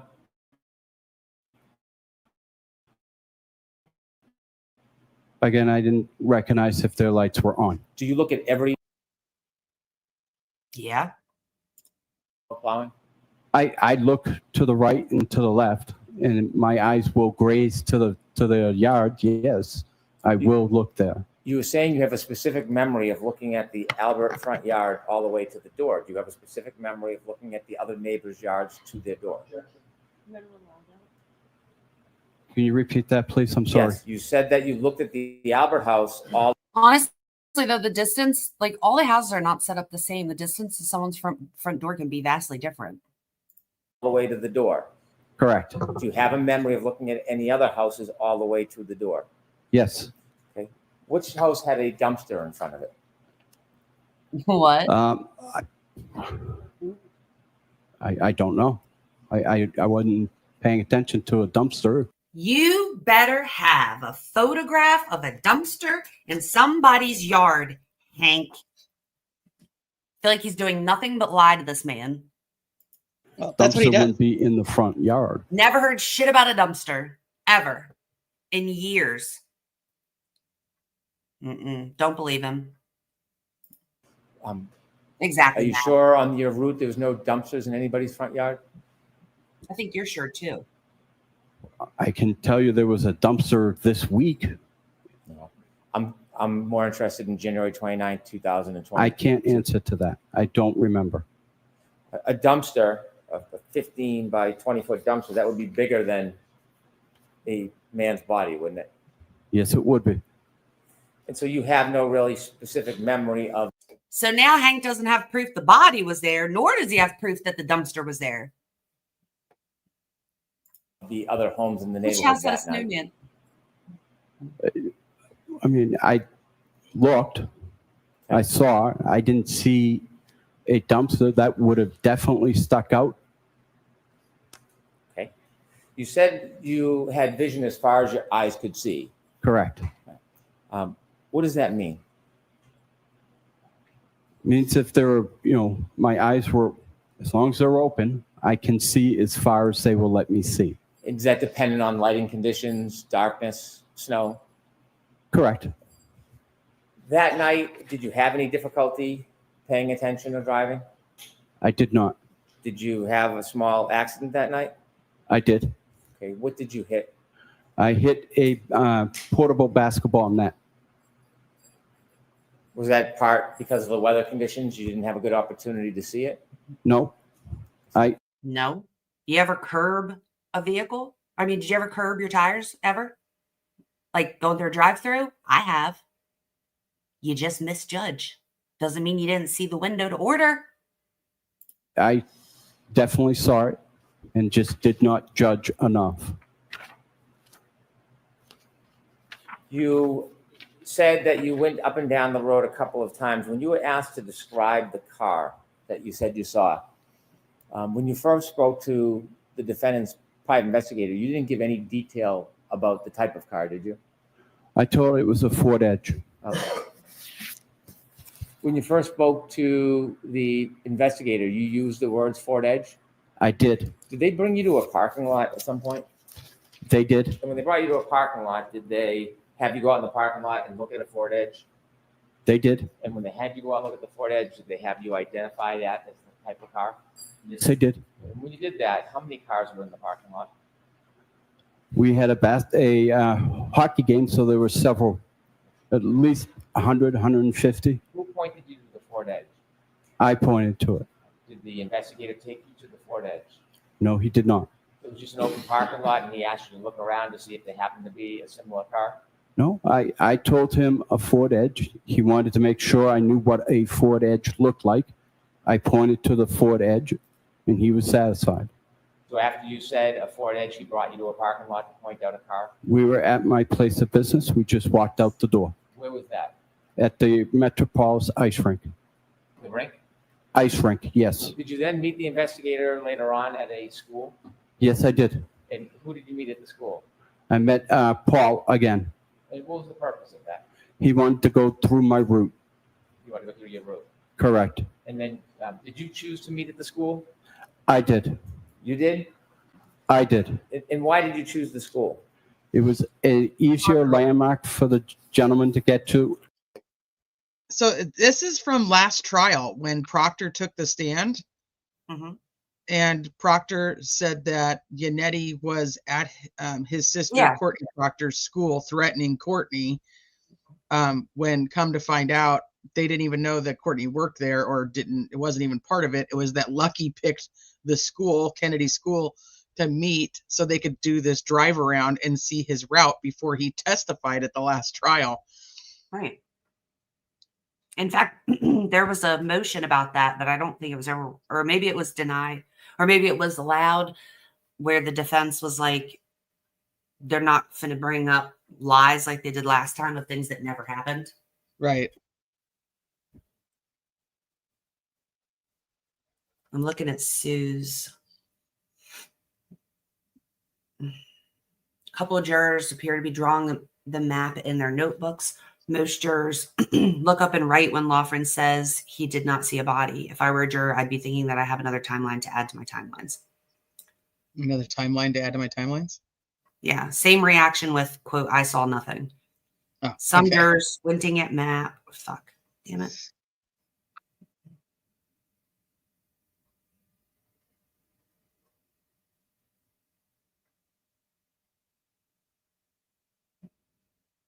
Okay. Some jurors squinting at map when he testifies about a Ford Edge at Fairview, taking notes, paying attention, lots of writing. The map is still up. Jurors are referring to it. One juror smiled when Anetti mentions Frankentruck. One juror has adopted the look of resignation many of us get when a siren interrupts testimony.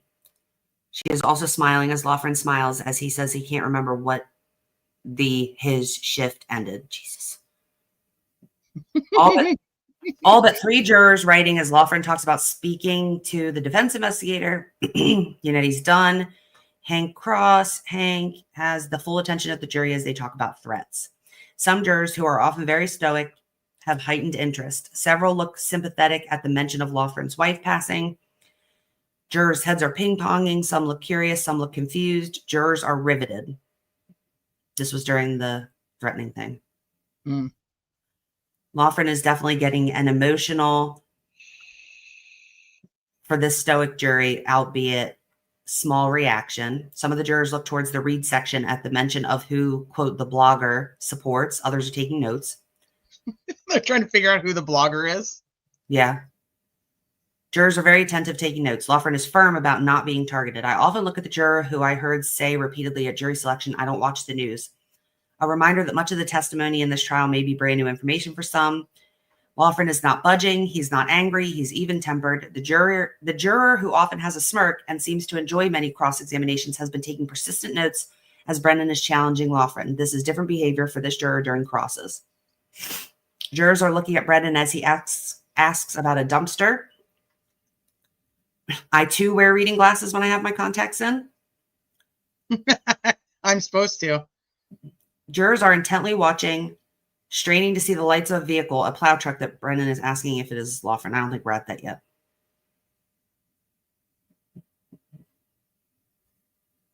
And then it says Brennan's cross is done. Yannetti up on redirect. That was 55 minutes ago. So we should be coming like on that soon, I feel like. Maybe. Oh, right here is what she was just referring to. So I guess he ends right after that.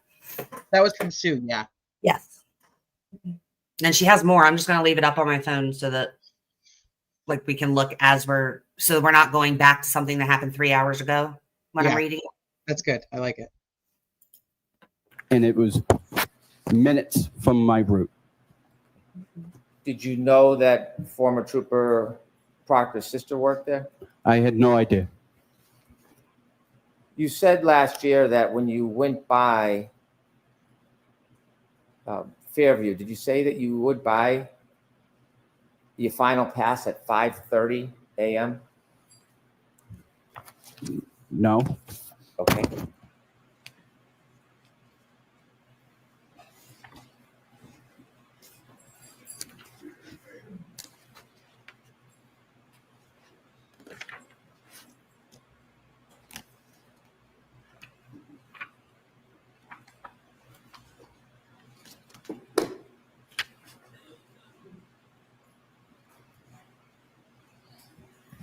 May I approach?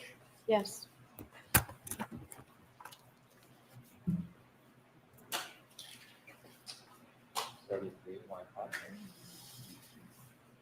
Also, I was just thinking, Hank said the blogger supports Karen. Contact, you also wear reading glasses? Yes. I can't read things up close. Understood.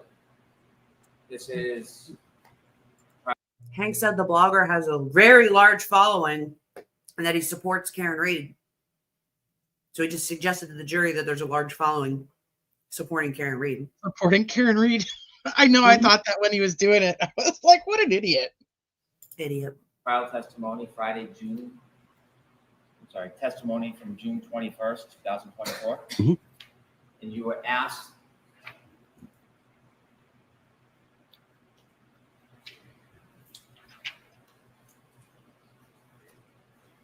do you recall what time it was that you wound up back on Fairview? You said, I don't honestly recall what specific time. Yes? Yes. And then you were asked, sure. Approximately, if it was 3:15 to 3:30, that second time, what would be your best estimate of the time when you came back? And what did you say? Say about 5:30.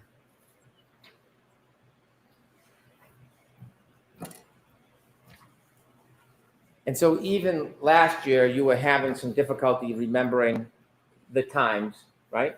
Objection. Were you having difficulty last year remembering the times that you were on Fairview? No. When you said you were on Fairview last year at 5:30,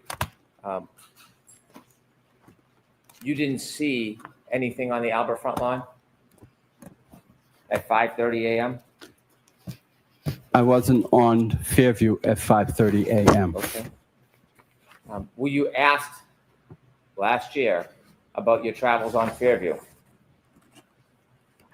Yes, Okay. When you asked about, you recall, it was time you wound up on Fairview, and you said you didn't remember. Do you remember that testimony? I do. And is that true testimony?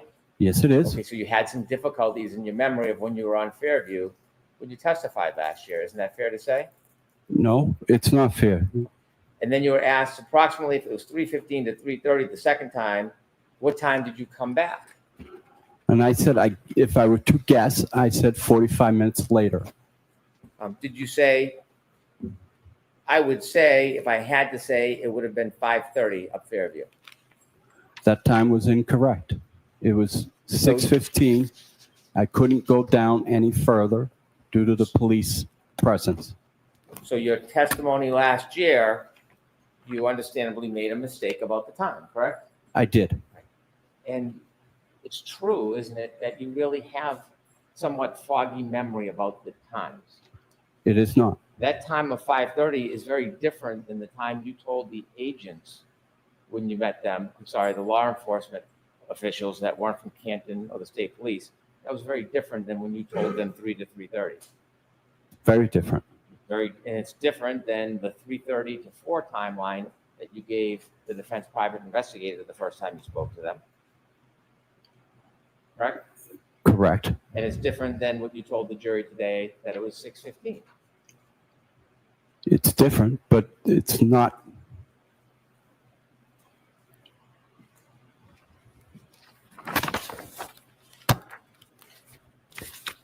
When you plowed that night, did you have any reason to look for somebody who was lying on the side of a yard? No. Did you have any expectation somebody would be lying helpless on the side of a yard that night? No. If you had seen somebody, certainly you would have helped. Correct.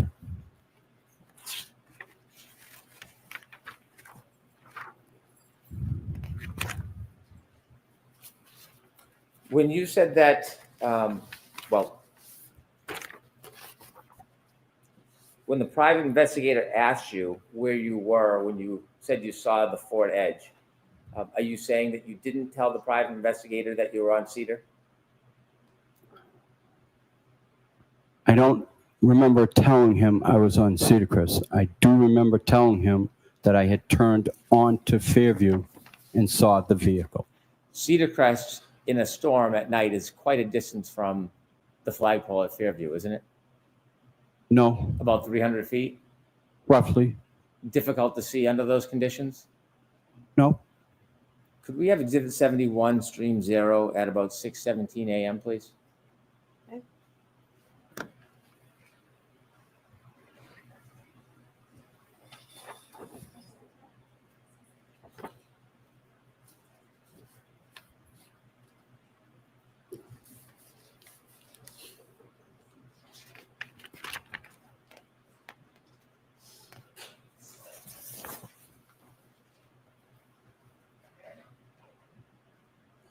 Could you stop it there?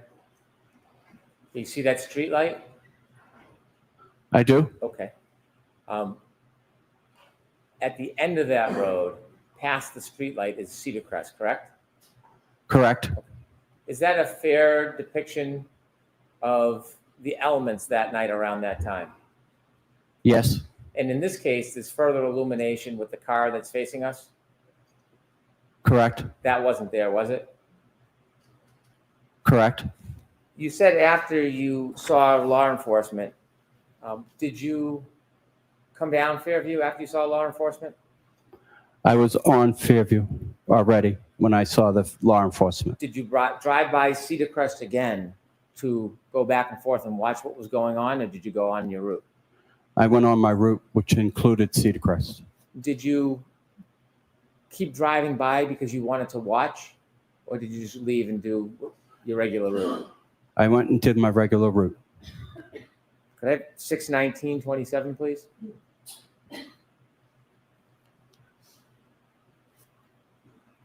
And could you play it?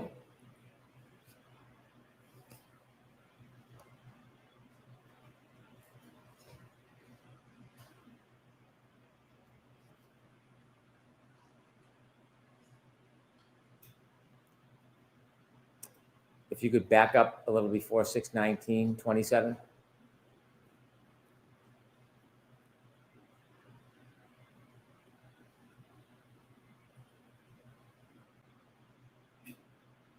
Is that weather consistent with what it looked like to you? Yes. Is that you there? I don't know if that's me. Yes, that's me. That is me. Could we go to 6:32:45, please?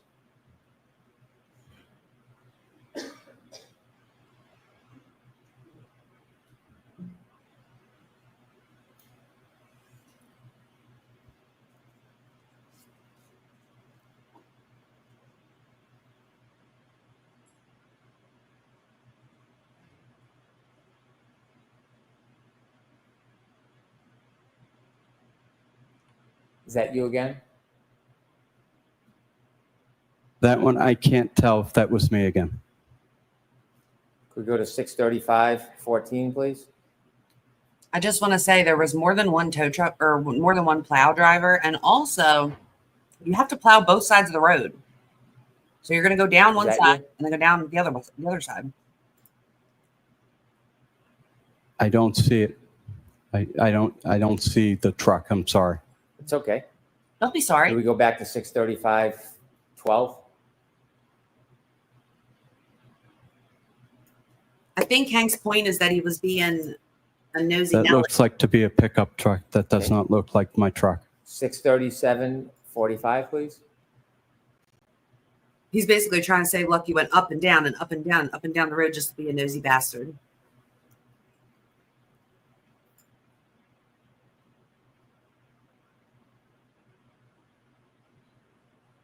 And that's you again, right?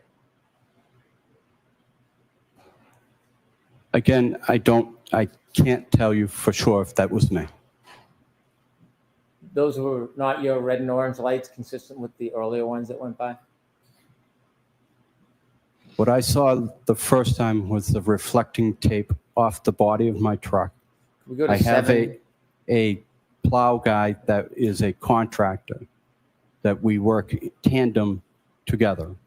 And was he out there that night as well, going by Fairview? Correct. Okay. Did you ever tell the private investigator about him? Yes, I did. 7:22, please.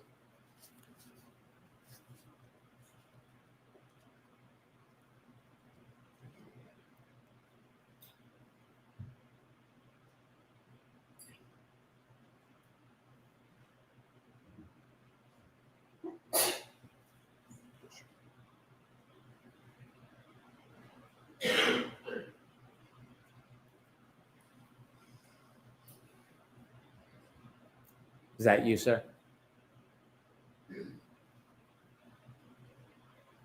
I can't say for sure.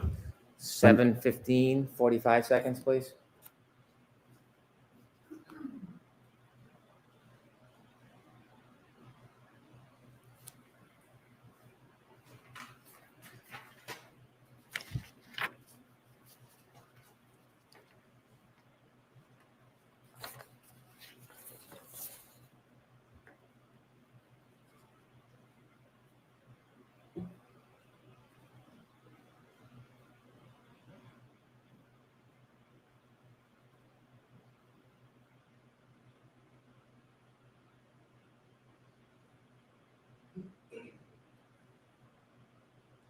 Do you recognize that plow?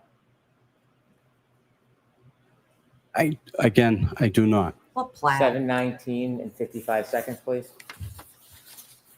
Good grief.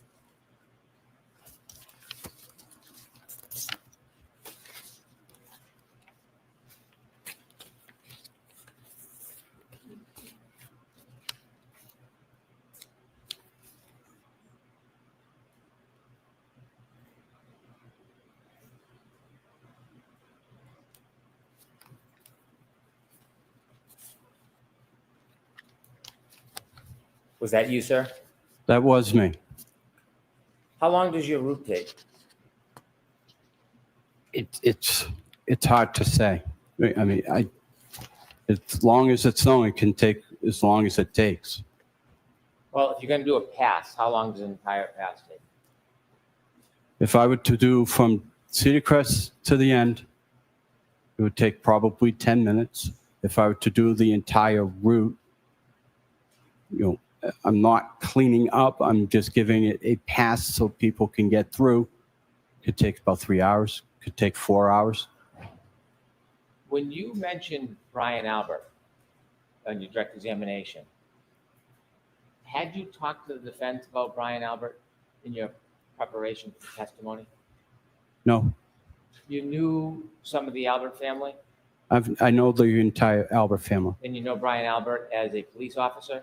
Yes, I do. Why is it that 3 times in your direct testimony you characterized him as a first responder? Because he Because is. he's a police officer. Oh. They're first responders. Did anybody ever suggest to you to use the terms or the phrases first responder when you were describing Brian Albert? No one did. Those are my words. Since your trial testimony last year, have you received any more focusing or targeting of harassment? Oh my God. We're back to this Since randomly? last year when you testified, have you received any recent Jesus Christ. aggression towards you for testifying? No, Have you had any further focus or problems? no. Not from you, yeah.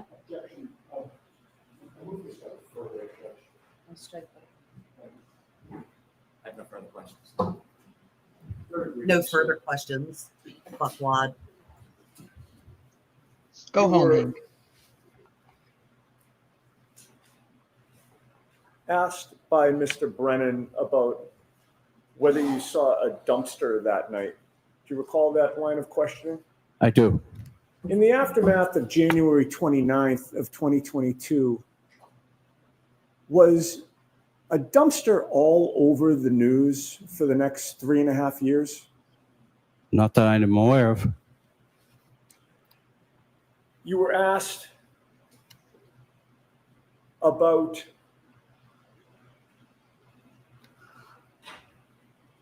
going through your route with the defense investigator and giving a statement to the defense investigator. Yes. How soon after January 29th of 2022 was that? 2 weeks. Were the events fresh in your mind at that time? Yes. Finally, actually not finally, I got 2 more points, but they're both brief.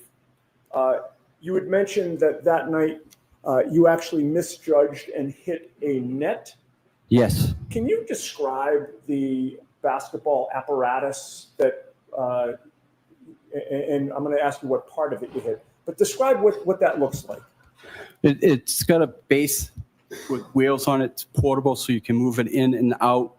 And it's got the basketball frame, and it's got the backboard and then rim. Okay. So this is not a pole that was cemented into the ground.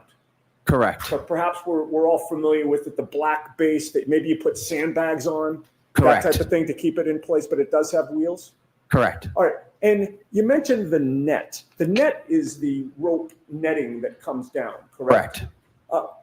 There's also a hoop that keeps the net in place Yes. and the pole Correct. and the base. Correct. Of all those things, what part did your Franken truck actually catch? It caught the net in the little bit part of the frame of the frame where the net was. Something that you saw from the beginning, you just misjudged the distance. Correct. All right, now, finally, with regard to the 5:30 testimony that you gave last year, Yes.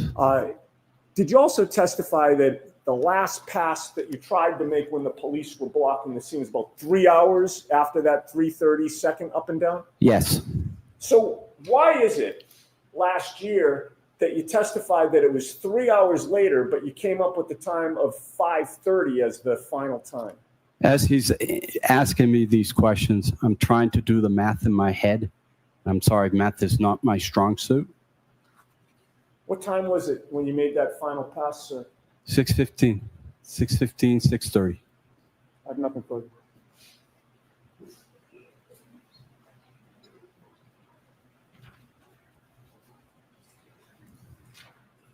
You mentioned you're trying to do the math in your head. There is no reason why you would specifically remember certain times on each pass other than trying to remember and give an accounting, right?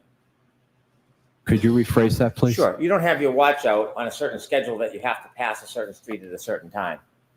Correct. You weren't marking your times to some event when you were driving up and down the street that night, were you? No. So you're trying to go back with your memory and piece it together the best you can. Correct. And that's why you're giving estimates, yes? Correct. And when you spoke to those law enforcement officials, not Canton, not state police, and you said at 3 o'clock you saw first responder vehicles, that was based on your memory, wasn't it? Objection. It was based on your memory. Not at 3:30. Right. Do you know that there was a car similar to a Ford Edge in front of 34 Fairview around 6 a.m. that morning? I wasn't able to get in front of Fairview Drive, 34 Fairview, at 6 o'clock in the morning. Have you ever met Kerry Roberts before? I have not. Counsel just asked you if there was a lot of media about this case, and you said that there was. Did he just ask you a question about whether there was a lot of attention on this case? Objection. Did he just talk to you about everything that happened after this case, all the attention on this case? Objection. Remember his question about all the attention after this case? He asked specifically a question about the dumpsters. And he said that wasn't subject to a lot of attention, was it? Correct. Right. But this case was. The case itself, yes. The people involved in this case were subject to a lot of attention. Correct. And you spoke to the defense investigator after this case as far as attention is concerned. You remember speaking to the investigator on June 5th, 2023. Yes. And do you know, coincidentally, that is the day that the blogger put out the articles on you, accusing you of not doing the right thing? Objection. Oh my God. May I approach? Yes. Go home, Hank. Fuck.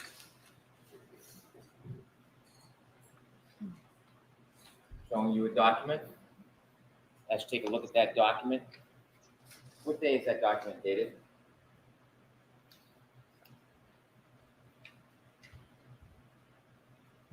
June 5th, 2023. Without reading it, that document talks about you. Correct. And your friends and people in the community talked to you about this article, didn't they? Not specifically this article, but they were sending me stuff that were being printed about me, yes. Why don't you take a little look at what's said and you can tell us whether that's the same type of information that was being conveyed to you through intermediaries.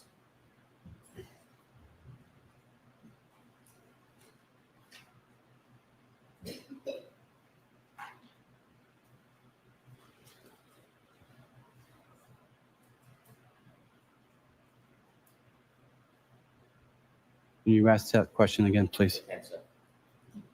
Was this some of the kind of attention that you were receiving on June 5th after you spoke to the defense investigator?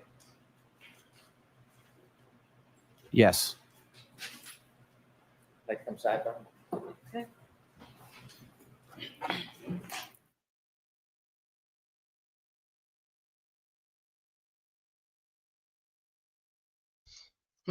There's Turtle Boy back there. You guys see him? Shit eating grin. He's just so that this is when they're putting in Turtle Boy's blog into evidence in the Karen Reed case. Like, how fucking ridiculous is that? So this Has was nothing to do this- with anything. this attention he was aware of. It was sent to him. He was aware of this. That's what he just said, and he still didn't feel threatened. So, Right. like, what are we Why getting is, at? why is it even being discussed?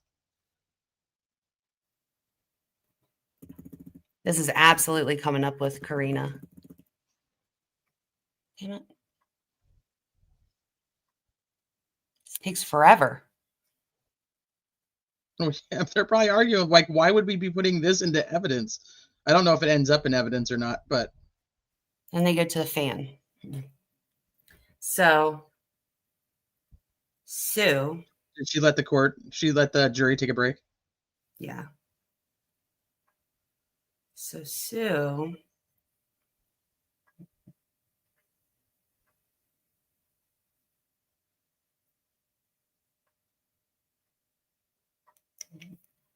Okay.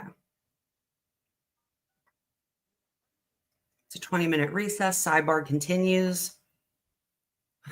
Looks like the article is entered. It is? Yeah, Yannetti and Brennan share a laugh and shoulder pat as they leave the sidebar. Hmm.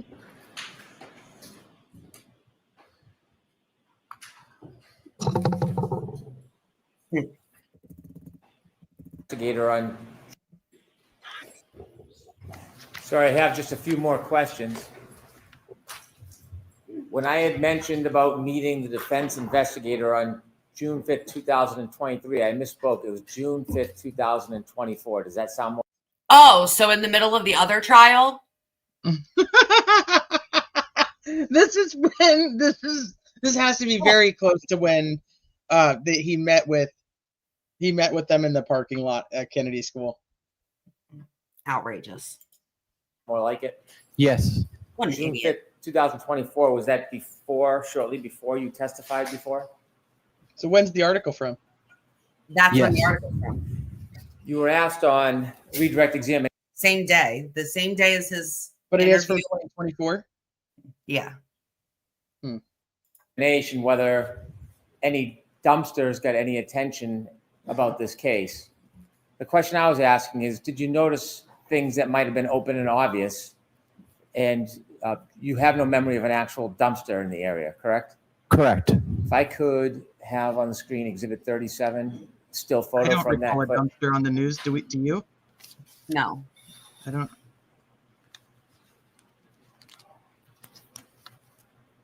I guess he's going to show up the dumpster. I literally don't give a fuck about the dumpster.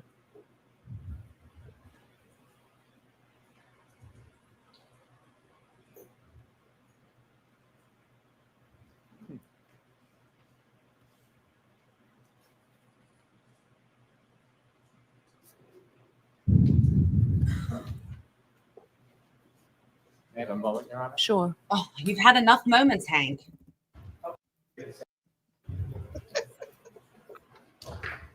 Prosecution is a dumpster fire. He's like, you didn't see me in the dumpster riding down the street in my dumpster fire?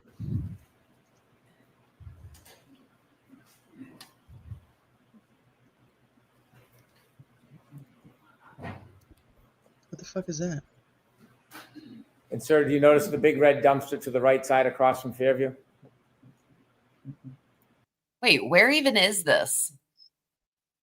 Is this 34 Fairview's parking driveway? What? Like, he said, do you see the red dumpster across from Fairview? Fairview is a road, so I don't know, like... I don't see a fucking dumpster. Is 34 Fairview on the right? He said on the right across from Fairview.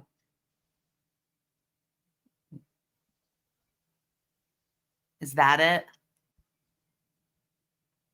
I can't really tell. It's not bright red like I thought. Oh no. And I don't. Let's see. Zoom in. Yes. Oh, in a spot where a car would be parked? It's not on the street. Like, and it's up by the behind the door? It's up by the house. Oh god, Okay, but you're an idiot. this does not tell us where this is. Like, we have no clue where this is.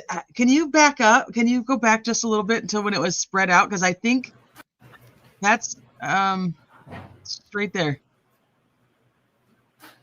And sir, do you notice the big red dumpster to the right side across from Fairview? Across from Fairview. Fairview. So what does that mean? Fairview is a street. No, apparently Fairview is that house. It's probably on the other side of Asian House. There's a Fairview house and an Asian house. You're suggesting, first of all, if we were, let's say that Fairview was, car. Not over there, left. if Fairview was like right here, and then here's the trees. Like, let's say Fairview's here, here's the trees, No, that can't be it because there's trees here. So is Unless this Fairview and Cedar Crest, like the intersection? I don't know. That's what I'm saying. He didn't say So where it's this is. So it's across from Fairview? Because that's a car, right? I mean, there's two cars. There's like a white vanny looking car and then almost like a truck, right? That are facing this house with the dumpster. Or am I just fucking making shit up and that's Snow and something else? I have no fucking I don't even know how you can tell. I can't see shit. Like it's like I don't know. I don't even know what the fuck you're looking at, sir. And I don't think there's a house directly across the street from 34 Fairview. It's at an angle. I'd have to go back to my map, but I think it's at an angle. Let me see. I don't know. I cannot tell. I cannot tell where this I'm is. gonna look for this yellow house somewhere around there. Because that's like a yellow house, right? Yeah, see if it's at like the end of Fairview at Cedar Crest. All right, I'm gonna start at Fairview and Cedar Crest, and I'm gonna look. And in the meantime, I'm gonna hit play. Any fucking foundation to the fact that this is anything? No. Well, how's he just showing this on the screen if it's not in evidence? Oh, guess what?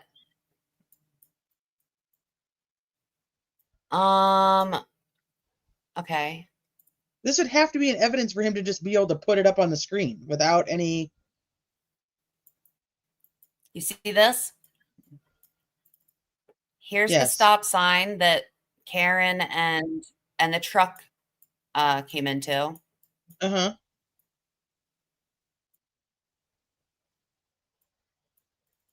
I'm gonna go right here. 34 Fairview's right here. Is this the white, the yellow? That's the yellow house. So right over here is where this dumpster supposedly was. So, but even in that footage, it's behind a car, and it doesn't look like a dumpster. Like when I think in dumpster. Well, it's gonna be right here, out here. Yeah. About right here is where the view that we're getting. And then it's Sergeant Goods. That's Sergeant Goods dash cam. Right here? Yeah, the one that's if you go back to that elongated panoramic with the windshield wipers going. That's got to be Sergeant Goods dash cam. That's deputy. It's not Kelleher. This is Kelleher. Yeah, that's Kelleher's house. That's why I said they're all kind of at an angle. They're not directly across from each other. Hold on. Yeah, So I'm looking at the dash cam footage. It doesn't appear as though this tree is here. Wait a minute.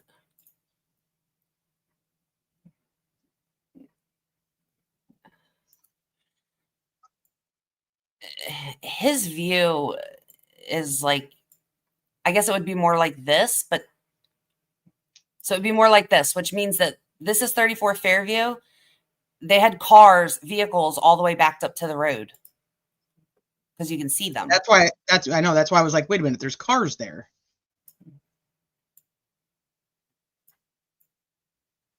Right here is where John was found. So it's like a view of like right where he was found. And the dumpster would be right here, I guess, next to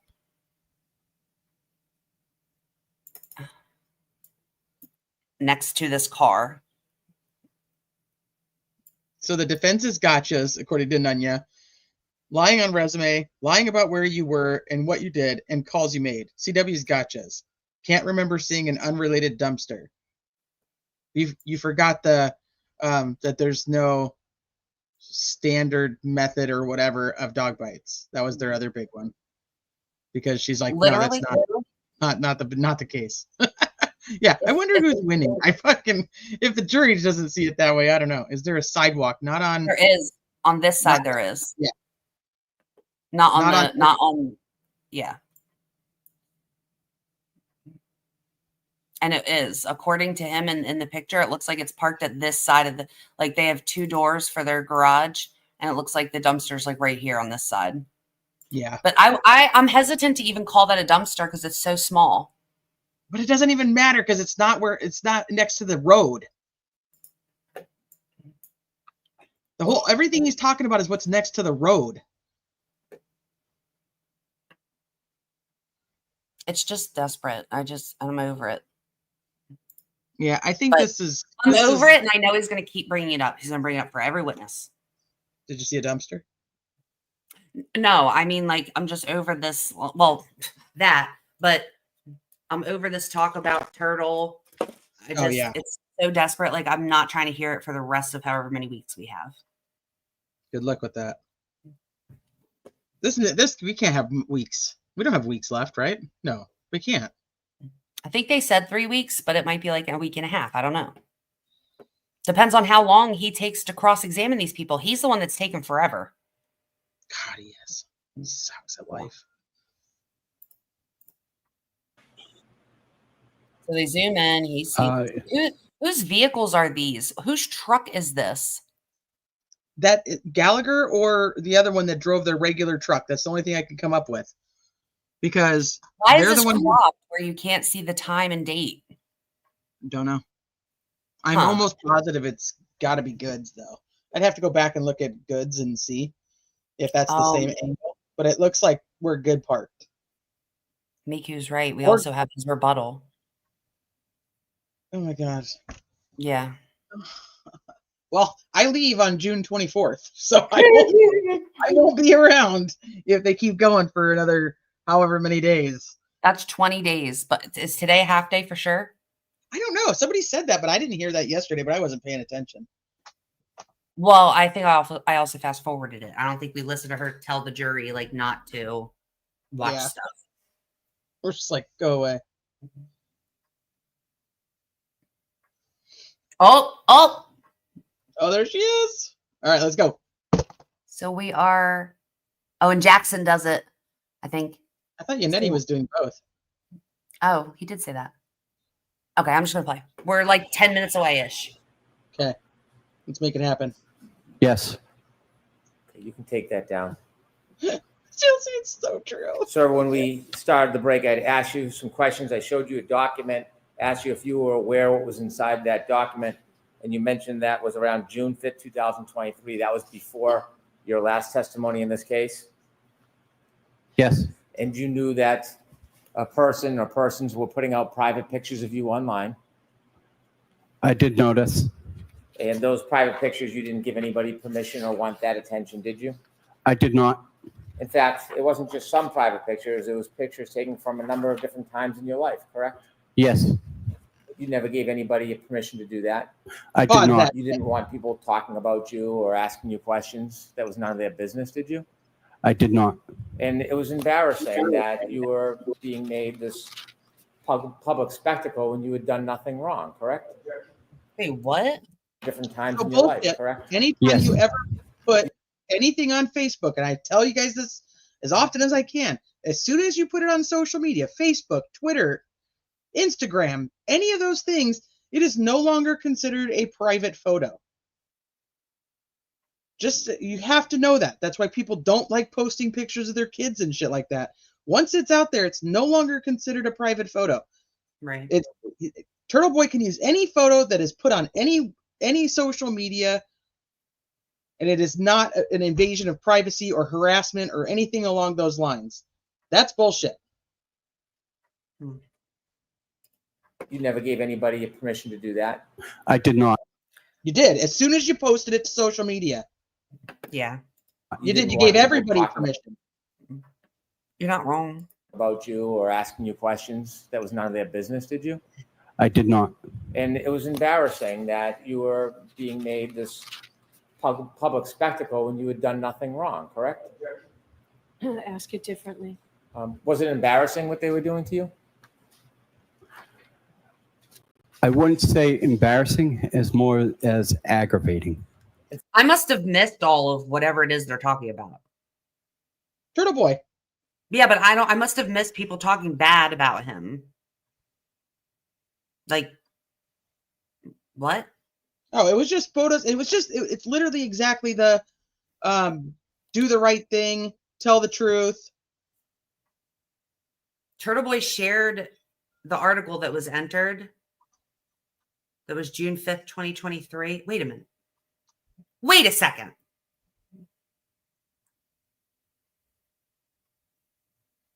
So June 5th, 2023 is when he wrote the article. He didn't talk, the conversation he was talking about him having with the private investigator was June 5th, 2024, a year later. So what Hank tried to do and then just moved along like it never happened was say, oh, the defense investigator interviewed you, and then the same exact day the Turtle wrote an article. That means they're in cahoots. Right, but it's not the same day. That's what I was asking. No, because it was a year later that the investigator. He had the wrong day. Right, but he didn't say that. He just said, when I said 2023, I meant 2024. Does that sound right? He said, yeah, but without any context, no one's like, you have to say, so just to be clear, the day that the article was written was June 5th, 2023, and you spoke to the private investigator June 5th, 2024, correct? A year later. How annoying. That's on purpose, man. Like, why do you have to do this? In fact, they were calling your boss. Yes? Pretty sure the Turtle went to the DPW and asked who plowed. Yeah, I'm pretty sure that the Commonwealth called him last trial. Yeah. And they did that because the Commonwealth didn't bother to go. In fact, Michael Proctor wrote in a report that he talked to the DPW and that he was told that nobody plowed, which was a flat out lie. Because we're looking at the plow driver right now. I'm going to allow that. Yes. And you mentioned how hard you work. Yes. Plow, you even used to deliver peaches to 8 years. Yes. Nobody was And trying only to anytime you work, you try hard, don't you? I do. And when someone's calling your boss, giving undue attention to you, didn't it create some concern that could affect your livelihood? I did not think it was going to affect me in that manner.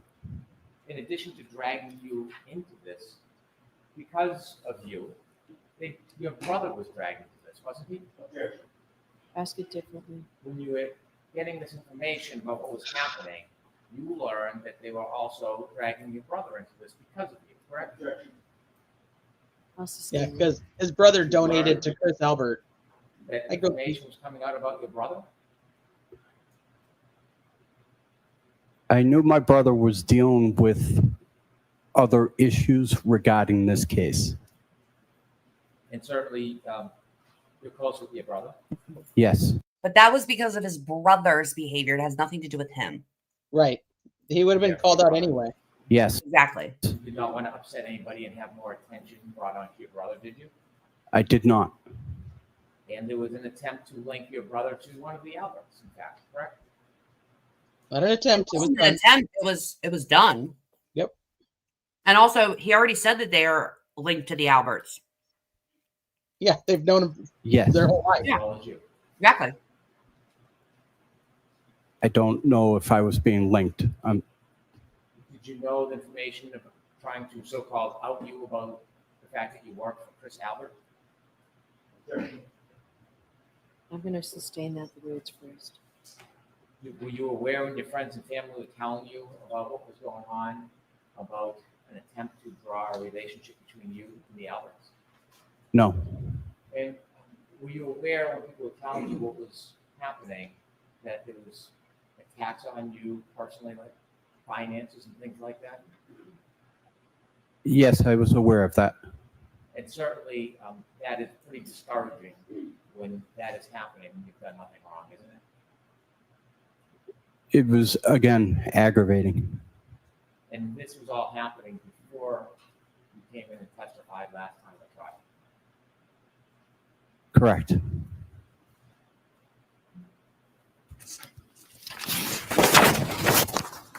After you testified, things got better.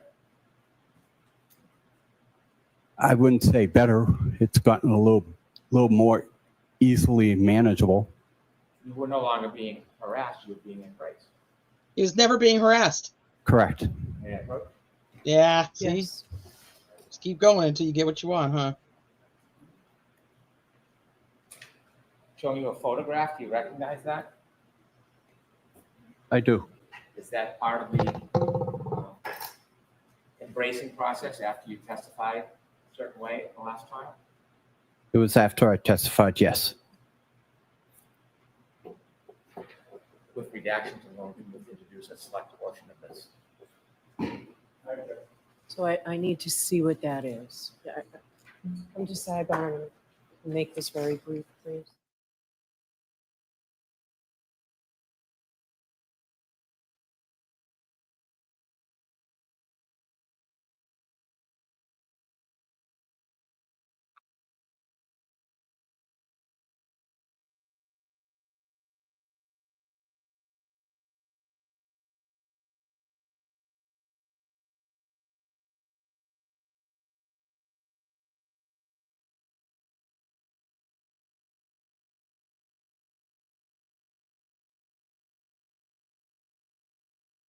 I wish he could say I'm feeling harassed and targeted right now.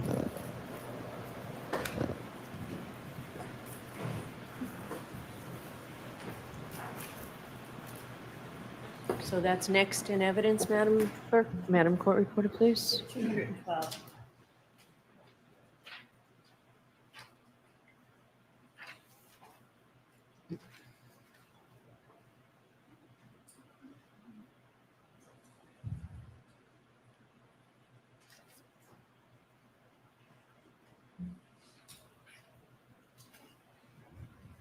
And I just showed you a photograph. Was that a fair and accurate depiction of you after your last testimony, Yes. reflecting you now being embraced rather than attacked? Yes. Could we show the photo, please, Ms. Gilman, with the court's permission? Yes. Hmm? And that's you, Mr. Laughlin? Yes. You can take that down, please. Thank you for your time. You got him to say what he wanted him to say. Sir, if I might, Your Honor. Sure. Mr. Laughlin, I should say. The questioning about the attention that you received in 2023 when you received secondhand the information from the blogger, was that before or long after you were interviewed and gave a statement to the defense investigator in February of 2022? It was long after. Nothing further. Thank you. Okay. Yeah. All right, So Mr. even if you Laughlin, think you he was are being all set, harassed, sir. he already been talked to a year prior. So have fun Another with that. witness, Mr. Yes, Chairman. Your Honor. The defense calls Karina. All right, do you need to see me before as she's coming in, or will that be in a while? I can't remember. Why don't you come on up really quick? Karina Kolakithis. Also, he didn't prove that he was being harassed anywhere, I don't see Nowhere. Jen's sister. but he was allowed to keep saying it over and over again. That's the first thing Hank's going to ask her is, Follow me. have you been pressured to testify a certain way? Has Yeah. a blog been written about you? Has anybody come to your house? Were you embraced after your testimony last year? So basically everyone that any witness from last year that everyone was like, good on them for telling the truth, that's going to be considered praising them and trying to intimidate them to testify the same way. Except she's going to say new stuff. So he's going to be even more mad. Yeah, so Karina, she's going to go through who she is, but her and her husband, they both testified in the first trial. They were at the basketball game which we didn't get to hear. I mean, we heard so much about that basketball game last year. I mean, like, we knew the score, how many players got hurt, everything. They were at the basketball game with Jen McCabe and went out to Waterfall with them. And so she testifies about the interactions between John and Karen that night. That's what she testified to last year. The rumor is this year she's going to be testifying that Jen McCabe told her that there was video camera or ring camera of Karen Reed hitting John O'Keefe with the car. She does have an attorney with her, but I'm pretty sure she is an attorney, if I remember right. So it doesn't really surprise me that if she's testifying in court, she would bring it. Does somebody remember, is she an attorney? I think he is. One of them is. I think it's him. I can't remember. Okay. Yeah. So, I mean, I'm just not surprised that she has an attorney with her just in, having to testify, especially if she's testifying on her husband is definitely an attorney. Maybe they both, and maybe she'll tell us. I don't even remember. I think she is a pharmacist. She's a pharmacist. The husband's an attorney. That might make sense. Just remember an attorney in her direct orbit. So somebody said that the Jen's sister is sitting there now in that box. And I looked for her when Lucky was up there and I did not see her. I just looked and I didn't see her. You solemnly swear the evidence you give before the jury in the case. She'll probably tell us, so it won't matter. Our memory will come back. Good afternoon. Good afternoon. That makes sense with all. May I proceed, Ron? Yes. Good afternoon, ma'am. Good afternoon. Would you please introduce yourself to the jury and spell both your first name and your last name? Sure. My name's Karina Kakus. It's Karina. Last name Kakus. Kolokithas. That's almost as bad as your name. It's long. In what town do you live, ma'am? I live in Canton. How long have you lived there?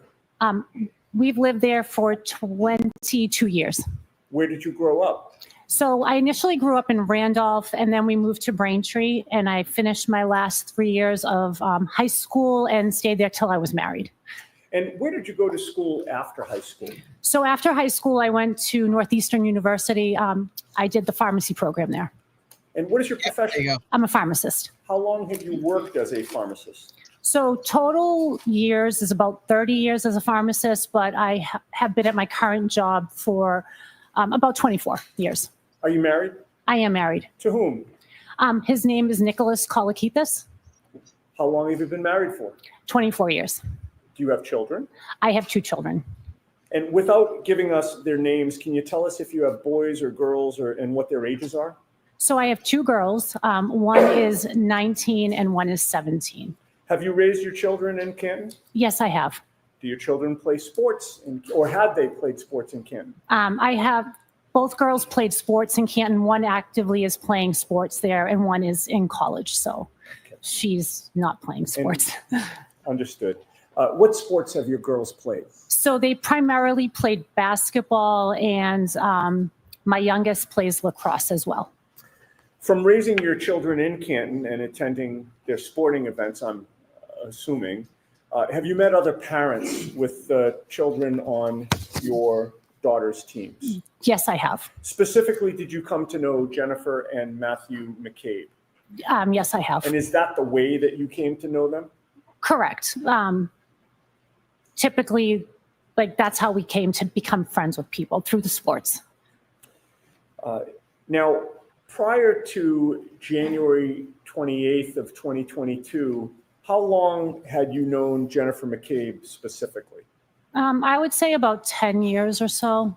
And during that time, what was the nature of your relationship with Jennifer McCabe? So we were just friends through the kids. Multiple kids did different sports. They played on different sports teams, so we were friends through that. And how often, or if at all, did you socialize with her and or her husband? So typically, sometimes if the kids had play dates, it was mostly my youngest daughter, to be honest. So my youngest daughter and one of her daughters were good friends and played on similar sporting teams. So they would have play dates and stuff like that. So sometimes we'd see them after a game or if they had a play date or something like that. And I'm sorry, it's a little loud with the fan. If the last part of your answer, if I didn't hear it, I'm thinking the jurors might not have heard that. You said it was mostly after games? After sporting, after play dates or sports and stuff like that. I see. And would there be times where, after a game you go out for pizza, that type of thing? Yeah, you'd go out for pizza, or the girls would be like, "Hey, Mom, can we have a play date? Can a couple of the girls, come over the house and okay. do stuff like that?" prior to January 28th of 2022, did you know John O'Keefe? So I knew John O'Keefe same way. His niece and my younger daughter were good friends, are good friends. So same thing. We knew him through the sports as well. My husband coached his niece in a couple teams, and they also played soccer together. So that's how we knew John. And do you remember how long you would have known him for before January 28th of 2022? I would say about 9 years or so. And what was the nature of that relationship? Friendly. Didn't like go out with him, but we were friends. Like we saw him all the time. He would, take my younger daughter with him. We just saw him all the time. So weekly, I would say. Sure. What about Karen Reed? Did you know Karen Reed prior to January 28th of 2022?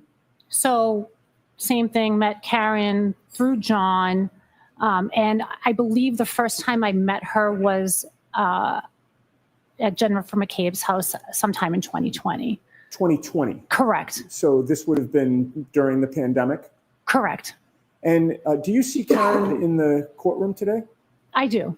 Would you please point her out and describe what she's wearing? She is wearing a blue suit at the table with her lawyers. Okay. May the record reflect that the witness is identified Ms. Reed? Okay. Now, prior to January 28th of 2022, how often would you have seen or interacted with Karen Reed in any capacity, if you know? So Karen sometimes would come to watch games of John's niece.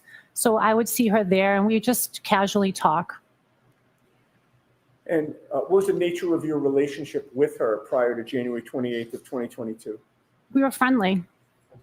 All right. Now, directing your attention to January 28th of 2022, do you recall that being a Friday? Correct. What did you do that day? So that day I worked. As a pharmacist? Correct. Do you recall what your hours were? Approximately, I would say 8 to 4:30 that day. What plans did you have after work? So after work, my plans were to go to the Canton High basketball game to watch my daughter play. And what plans came up for before the game that night? So before the game, before I left work, there was a text that went around saying that some of the parents were going to meet at the Canton Junction before the game, and if anybody wanted to stop by and grab a bite to eat. And what is the Canton Junction? So it used to be like a little pub/restaurant in Canton. Did you go to the Canton Junction? So I went home first because I had a bag I had to switch out of because we have to have plastic clear bags at work. So anyway, so I went home and then after that I stopped at the Canton Junction. Okay. And did you go alone or with someone? So I went by myself. And when you got there, did you see people that you knew? Correct. So I walked in and there was a bunch of parents there from the varsity teams, the varsity team. And excuse me, was either John O'Keefe or Karen Reed there? They were not there. What about Jennifer McCabe and or Matthew McCabe, her husband? I believe Matthew McCabe was there. I don't believe Jennifer went to the Canton Junction. Now, how long were you at the Canton Junction for? I would say less than an hour. Do you recall about what time it was that you would have been leaving there? I'm not really sure. The game started at 6:30, so before 6:30. All right. And when you left the Canton Junction, where did you go? I went to Canton High School to watch the game.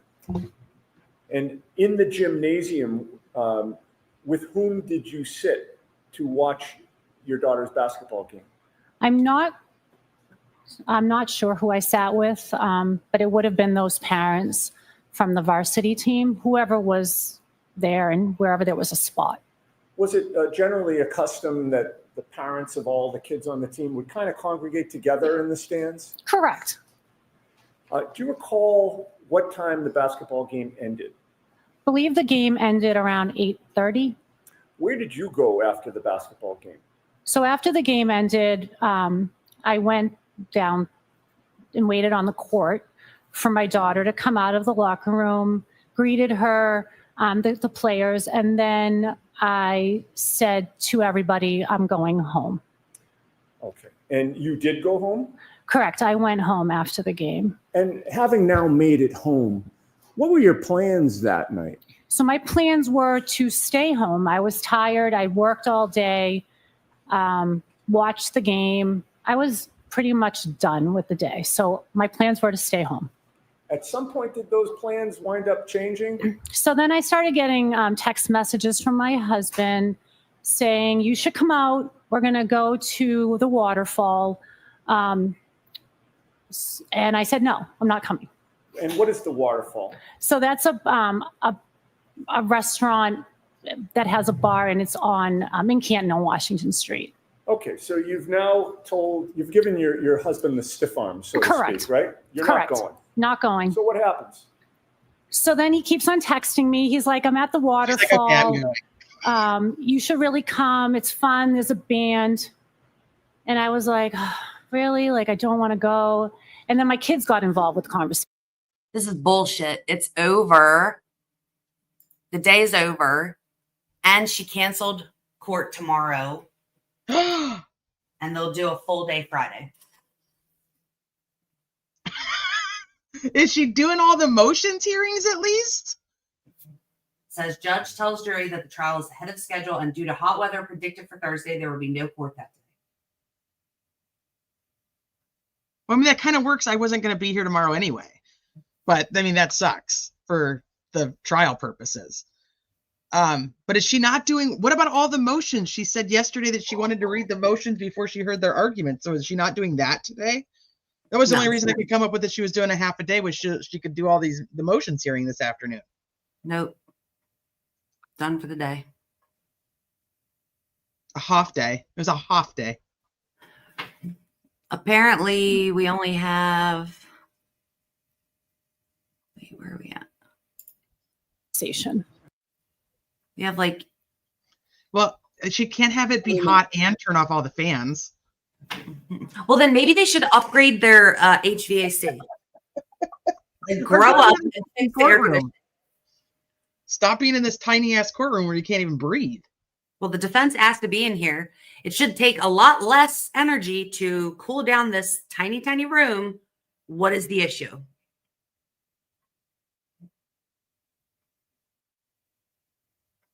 Yeah, I'm going to be a little busier on Friday, but I wish she'd have canceled Friday instead. Got Bev's mouth watering. Well, we don't know about the bar talk yet. We didn't get to it. So this is about to be over in 20 minutes.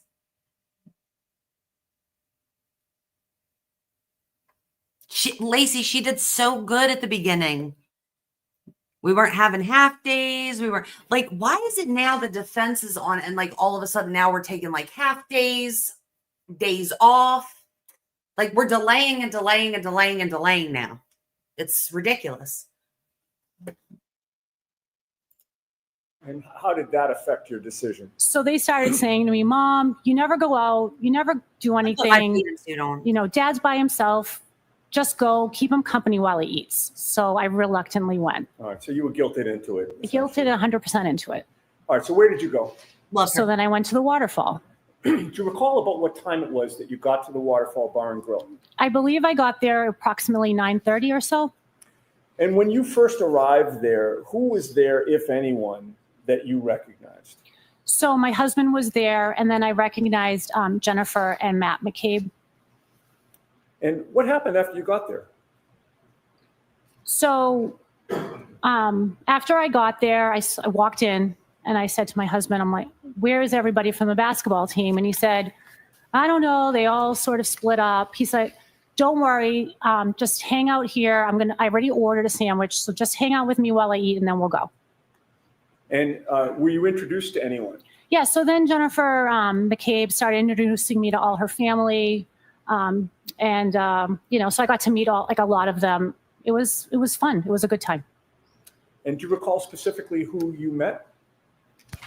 So I think I believe I met, well, she sort of just introduced me to whoever was at the table. So I'm not sure 100%, but just like the niece, her sister, her brother-in-law, like people like that.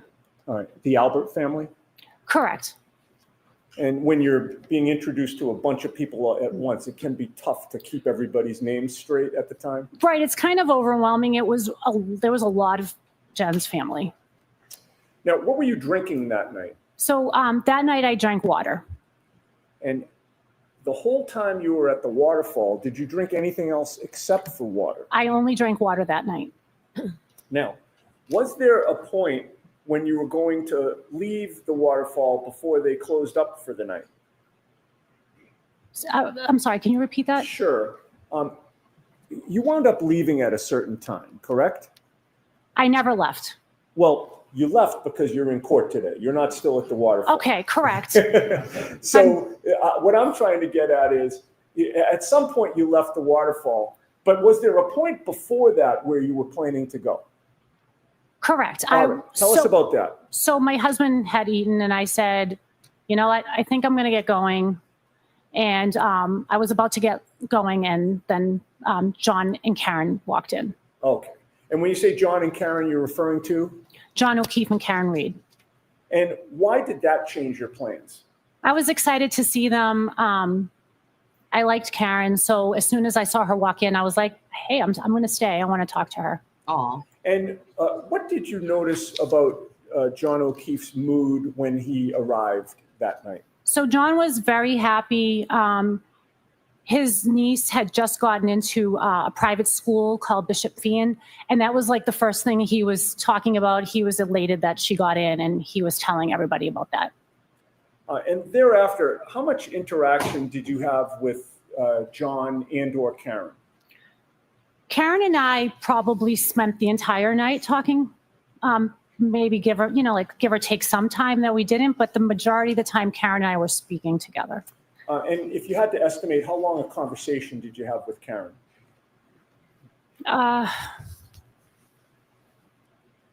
Maybe an hour, like 50 minutes out of the hour. Like if we spent like an hour together, perhaps we spoke 50 minutes of those out of that hour. And without telling us the content of the conversation, what was the subject matter, if you remember? So Karen was also, she mentioned being excited about Kaylee getting into Bishop Fian. And well, just when I first saw her, she first started talking about my daughter. So I saw her, she came in, she greeted me. And when we did start talking, she just started talking about my daughter and how much she really loved my daughter's relationship with John's niece. Okay. And while you were having this conversation with Karen, was it an easy conversation back and forth? Very easy. Where were you located within the waterfall while you were having this conversation? We were at a I don't remember where we were. We were talking. We were sitting down talking at a table. And how close did you get to her when you were speaking with her? In order for someone to hear you, because of the band being so loud, we were probably a couple feet from each other. And in what direction were you facing when you were speaking to her? And I'm talking in relation to Karen. I don't remember if she was next to me at this point. She could have been next to me at this point. All right. And your face would have been facing where? At her. Okay. That actually was the question. I'm sorry. This is kind of a stilted way to talk, but I have to ask the questions this way. We were face to face. There you go. All right. So in other words, Karen was also facing you when she was speaking to you? Correct. Did you notice what Karen was drinking? So she was drinking a drink it was a clear liquid out of a clear glass, and I assumed it to be alcohol of some sort, but I'm not sure. And while you were talking with her, can you describe, was the conversation coherent? Very coherent. Was she making sense?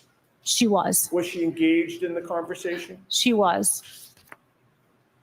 And did you make any observations regarding her sobriety? She seemed fine to me. And you're a pharmacist, I correct? am a And pharmacist. you were that night. I was that night. How much interaction did you see that Karen had with John O'Keefe? They had some interaction. And was there one specific interaction that stands out in your mind then and today? And I'm talking about a physical interaction. When they hugged at one point. Okay. And did John come over to Karen at one point and do something? He did. What did he do? So John went over to Karen and he gave her a kiss on the forehead. Okay. And that kiss on the forehead, why did that stand out to you? So honestly, I'd never seen something like that before, a boyfriend do to a girlfriend in public. Never saw that. So it just stood out to me. I was like, wow, that's the sweetest thing I've ever seen. Can we queue up Exhibit 22, Mr. Wilk? I'd like to go to approximately 11:36 and 41 seconds. And if we can, well, first of all, have you seen that video before me? I have. Do you recognize what Exhibit 22 depicts? It shows the waterfall. And is that consistent with what it looked like when you were there that night? Correct. And you've previously identified that as being a fair and accurate video of that night? I do. If we could zoom in, well, first of all, again, let me try and lay a foundation. Where would you be, if you recall, at the waterfall within that video? To the right, to the left? I'm in the right, in the black top, sitting on a chair. Okay, could we zoom in on that area, Mr. Wolf?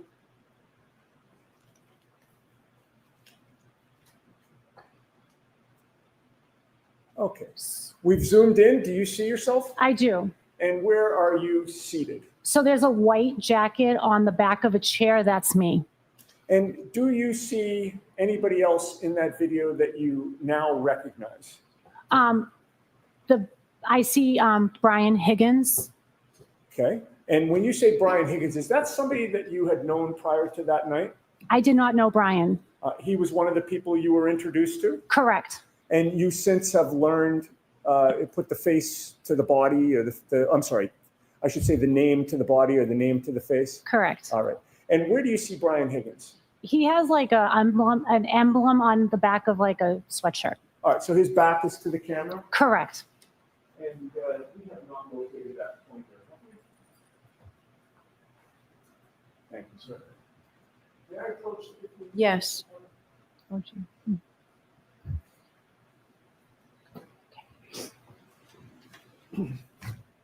Now, if you can, ma'am, would you please use that pointer to show where you are first?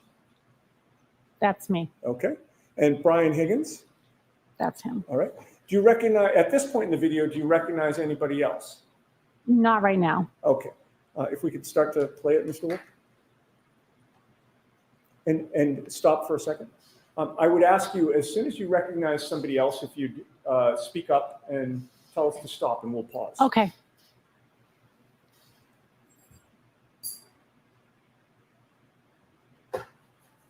So right there is Karen's head. Okay. Is that the back of Karen's head, or?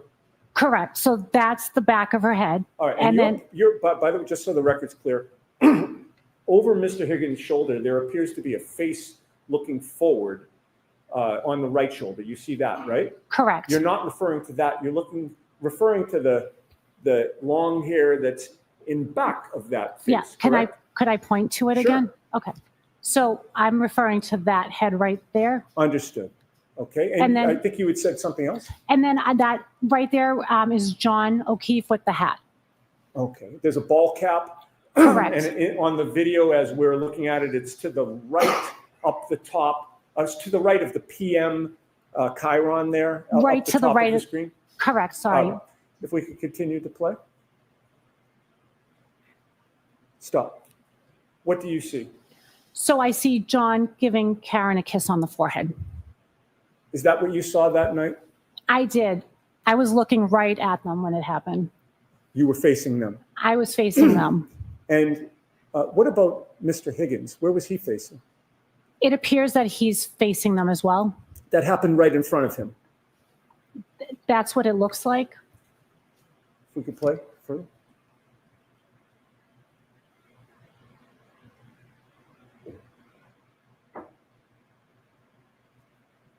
Okay, you can stop and we can take that down.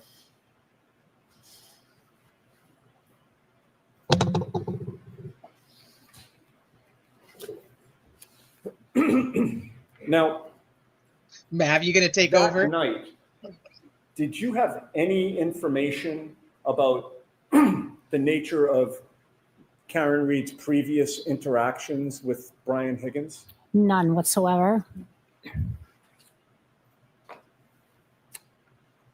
Okay. How long did you stay at the waterfall? Or if you recall about what time you got ready to leave? I believe things wrapped up around midnight. And with whom were you leaving around midnight?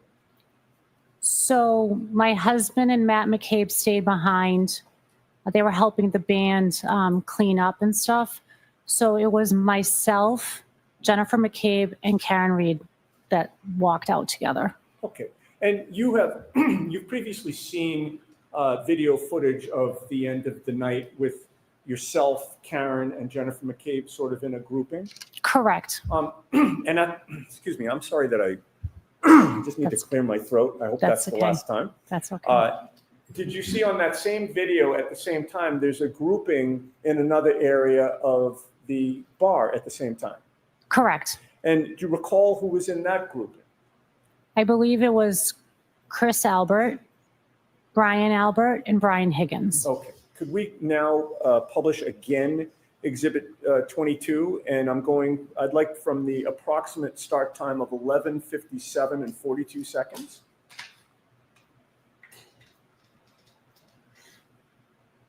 And if we could hit play, Mr. Wolf. Oh, I'll tell you what, stop it for a sec. Thank you. Could you zoom in, please, on the right portion of that video, the upper right? We'll start with that. Okay.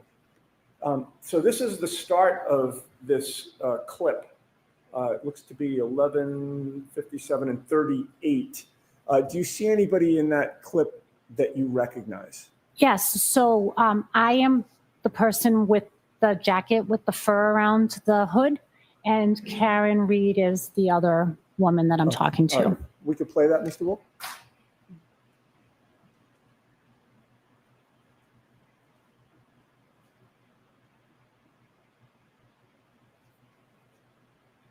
And right now, do you recognize anybody else in the background of that?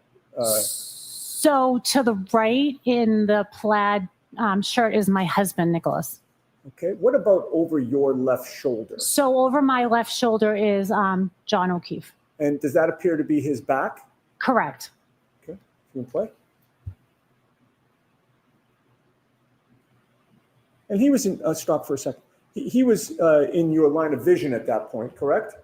Correct. What does he appear to be doing? He appears to be like paying a tab or something like that, or maybe getting a drink. I'm not sure. Okay. And do you see him looking in a particular direction right now? He looks to be looking over his left. Continue to play. Oh, if we could pause for a second. I neglected to ask you to point out with the pointer. We have I'm it now. sorry. We might as well use it. Okay. If you could point to yourself first. Okay. So that's me. All right. Karen. That's Karen. And John O'Keefe. That's John. Okay. Continue to play, Mr. Wolf.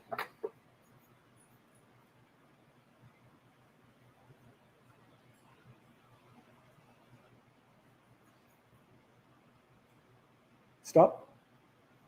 Back up just a sec. Oh. I'll tell you when to start. Yep. Play. Stop. Okay. Do you see what direction John O'Keefe is facing now? He's looking to the left. Okay. Keep going. Keep going. Stop. What direction is he facing now? To the left. And what is over to the left? I believe that's where the other group of men are located, perhaps. Okay. Keep playing. And I'd like to run this to 11:58:25.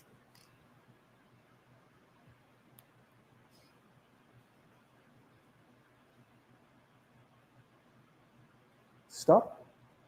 At this point, his whole body is turned to the left, correct?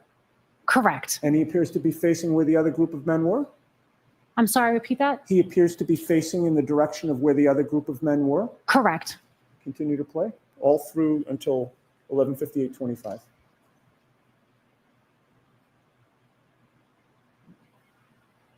Okay, that's perfect. Now, keeping the video up, I'd like to now scroll over to the left side of the screen, and we're going to start that at 11:57:42, the same approximate time we started the previous discussion.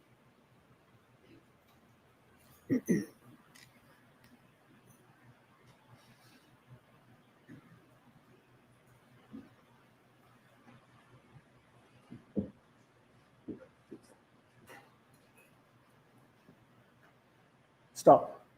Okay. You've previously described the other three men. Are you able to identify them on this video now in this still frame clip? I believe I am able. And who do you see? I see Chris Albert, Brian Higgins, and Brian Albert. And which one is which? Chris Albert is the one that grabbed Brian Higgins' arm, and Brian Albert is with his back towards us. Okay, now I'll ask you to use the pointer and point to Chris Albert, please. That's Chris Albert. On the right. Where's Brian Higgins? That's Brian Higgins. In the middle? Yeah, in the middle. And that's Brian Albert, Okay. I believe. And with regard to Brian Higgins, which direction is he facing? He's facing the left.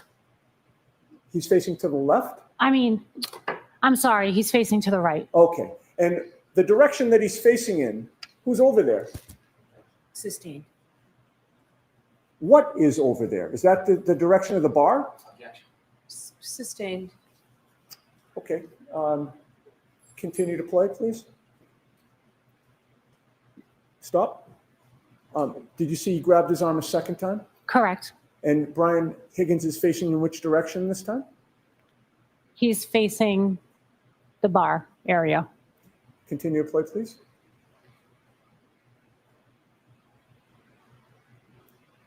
Okay. You noticed some motion that Brian Higgins made? He waved his arm. Back it up for a second, Mr. Wolf, please.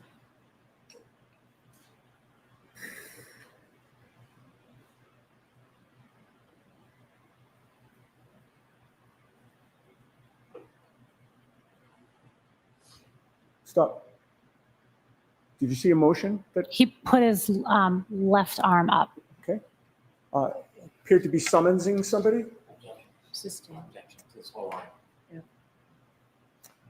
Continue to play. I'm sorry, Your Honor. Continue to play. I'll bear that in mind.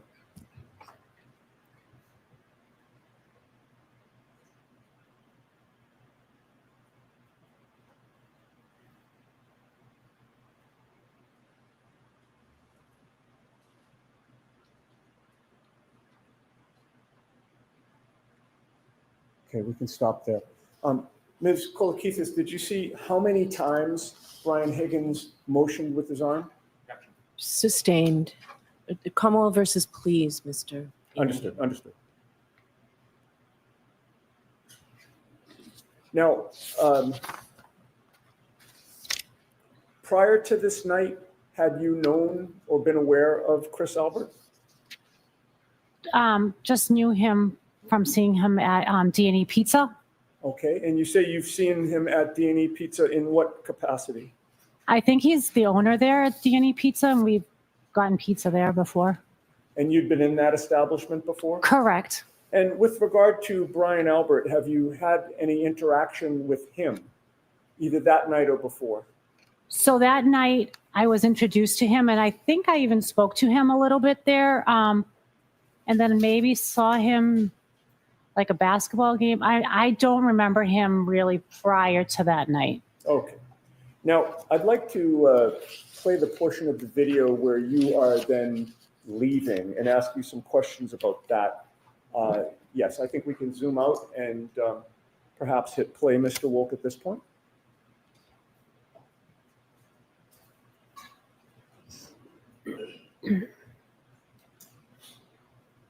And pause for a sec. If you could use the pointer and just point out again where you are at this point.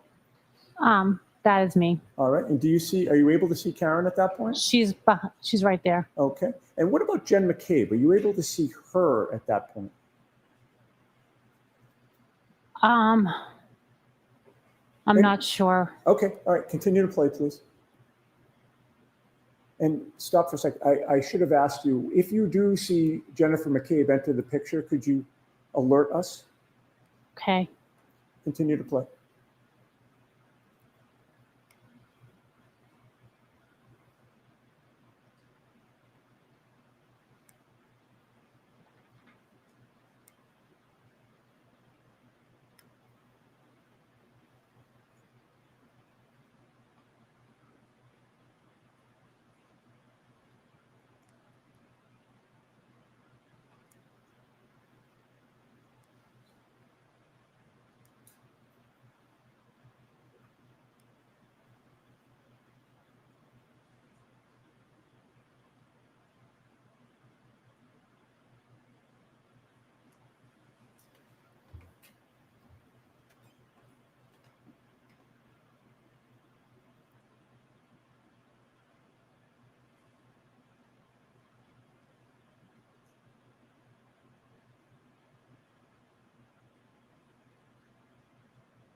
Okay.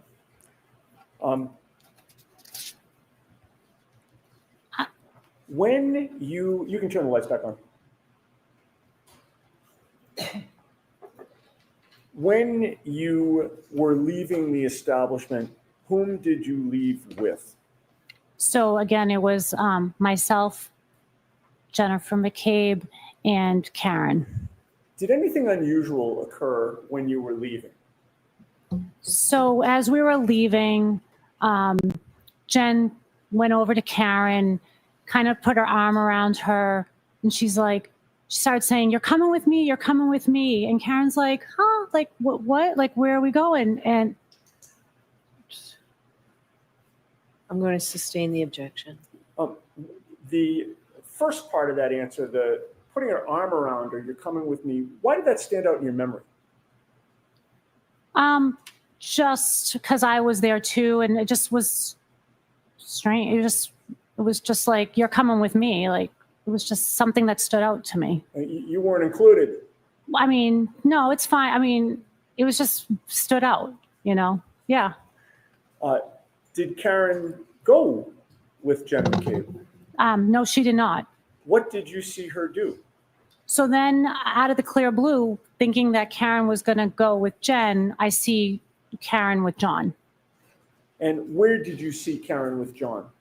I saw them just I was parked across Washington Street, across from the restaurant, and I just saw Karen and John like walking down towards what used to be Amber Road, a place. It used to be Amber Road? It used to be Amber Road, yeah. Is that a Amber Road cafe? Correct. It was like a it was like a little cafe shop. And did you figure out why they were walking in that direction? That's where I think Karen had parked her car. Did you have any concerns about Karen being able to drive that night?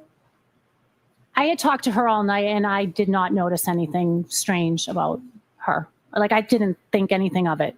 And once you parted ways, where did you go? I went in my car. And what was your last image of seeing Karen and John that night? It was just them walking towards the car. If I may have a moment, Your Honor. Okay. Okay.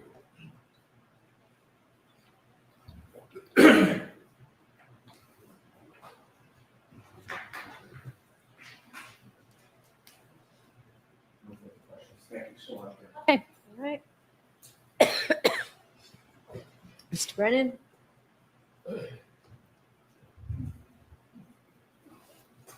Good afternoon. Good afternoon. Was your last image of Karen and John, both of them walking to the car and Karen walking to the driver's side door of that car? Correct.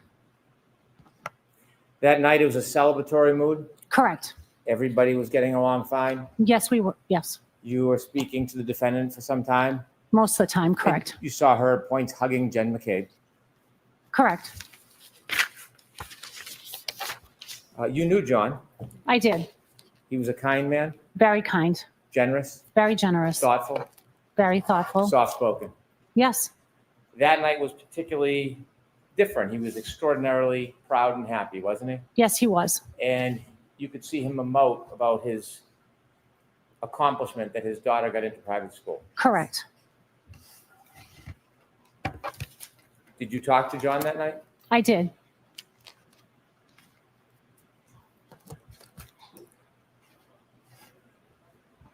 No further questions. Thank you. All right, Ms. Kolakithis, you are all set. Okay. Thank you. So why don't I see counsel regarding scheduling?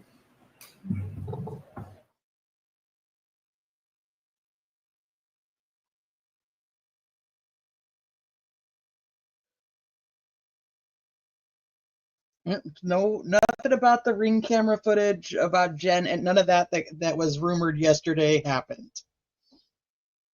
Just her being the one they call from Waterfall to discuss the lovey-dovey Just John, actually, Mr. Karen. Minetti, just one question. And who was who and who went where and how she thought it was weird. So I wonder if that's what they were going to try to talk about, and that's what the whole argument about her was at sidebar yesterday. Mav, don't you dare. Sleuthie didn't even want to tell you. So, but people are saying that Jen's sister is there. I don't see Jen's sister today. Talk to the lawyers about scheduling. I'm actually going to send you back to the room and bring you back. We will definitely be out of here by 1 o'clock, so a short, and if they could just, Paul, they could just go back to maybe 10 minutes and we'll bring you right back. So. Okay. All rise for the court, please. Yeah.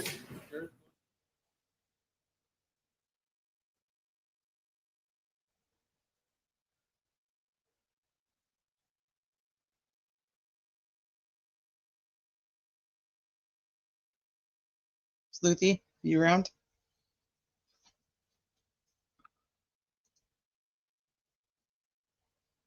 Why is she bring him back if she's just gonna send him home?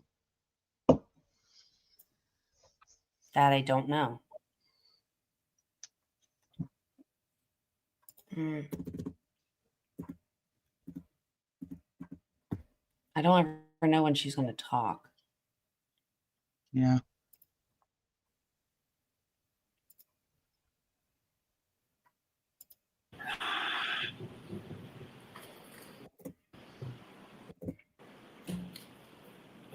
What a waste of time. Just come back shortly. Jurors, I just realized that I probably made you go downstairs and up twice to just come back shortly. I'm sorry I inconvenienced you that way, but we were able to talk. Not I'm okay. sure not only are we on schedule, we are ahead of schedule. I understand tomorrow's supposed to be very hot. Court officers are concerned about how we're going to keep the fans and air conditioners going and be allowed to hear the witnesses. I've talked to the lawyers. Everybody's in agreement that because we're ahead of schedule, we give you tomorrow off. All right. So we won't be in session tomorrow. We will be in session Friday all day. So those same reminders, please do not discuss this case with anyone. Don't do any independent research or investigation into this case. If you happen to see, hear, and read anything about this case, please disregard it and let us know. And be careful with your social media use. We'll see you on Friday. Right. All right. Yeah, you Okay. wasted our So is she really not going to do any of the motion stuff this afternoon? Morning. Are they really done? I just saw that that was the one. Okay.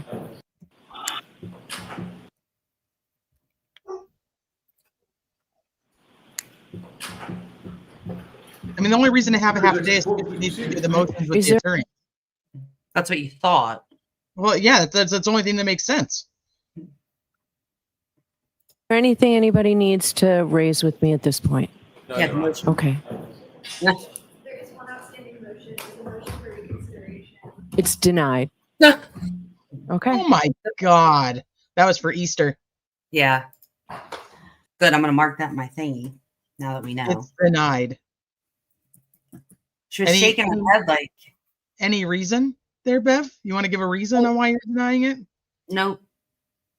Ipsy Dixit.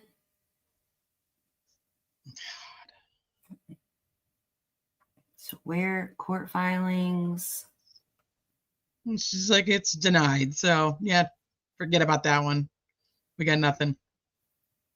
Denied. She's such a bitch.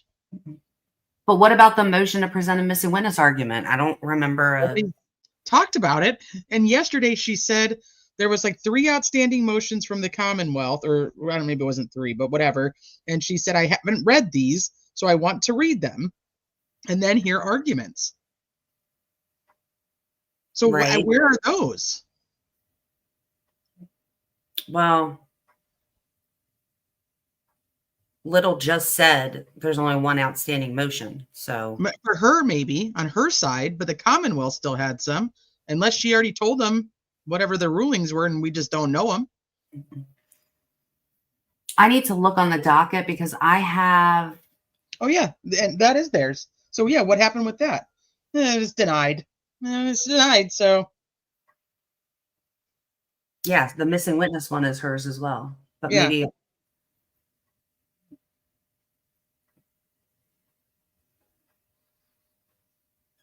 Yeah, I have no idea. We don't know. We don't know any of those. So unless she actually puts an order out on her decisions, or she just told them at sidebar and we just don't ever get to hear it until she just does or doesn't do something. I guess.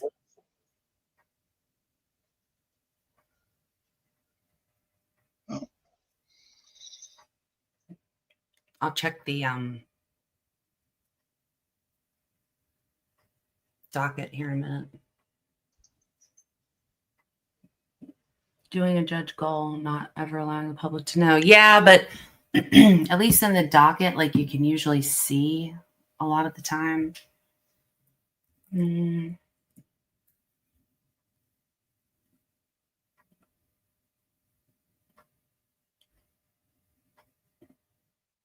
always forget which options I click.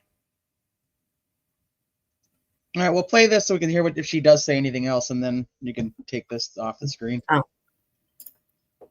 I Double just saw C. that that was the one that was still outstanding. Okay. What Thank is you all. We'll see. I don't know what he just said. Something about concerned with. That's the only thing we're concerned with. Maybe. Okay. Thank you all. We'll see you Friday morning. Rude. All right, then. What a fucking wasted day. Like, what a absolutely.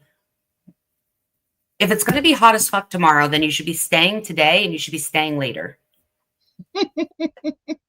So do You know what I you mean? want to do, since I won't be around tomorrow, do you want to do Higgins?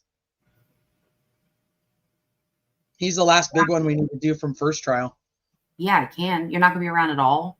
Well, I will, but I have to drop off kids, go to the grocery store because I'm in charge of popsicles for the party, and then go back, and then I won't be home. I mean, I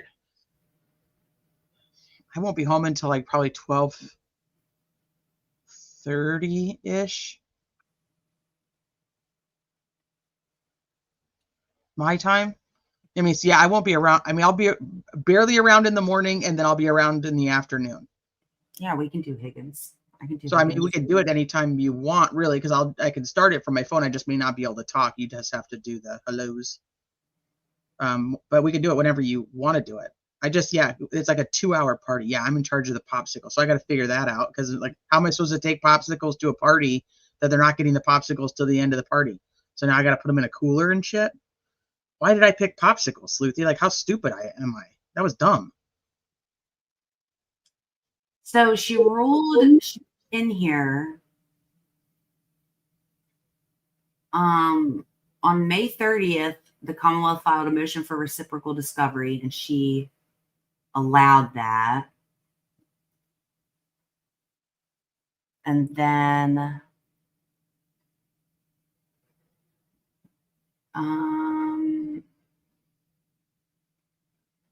defendant's motion to impound defendant's motion. Okay, so we then got the redacted version of the present a missing witness argument and request for subsequent instruction. I do not see any ruling on that. And I would imagine that was one they were very concerned with. The motion for reconsideration, she's not put in here yet as denied. And then defendant's motion for discovery from Aperture was filed 6-3. There's no ruling on it. Commonwealth's opposition to defendant's motion for discovery from Aperture.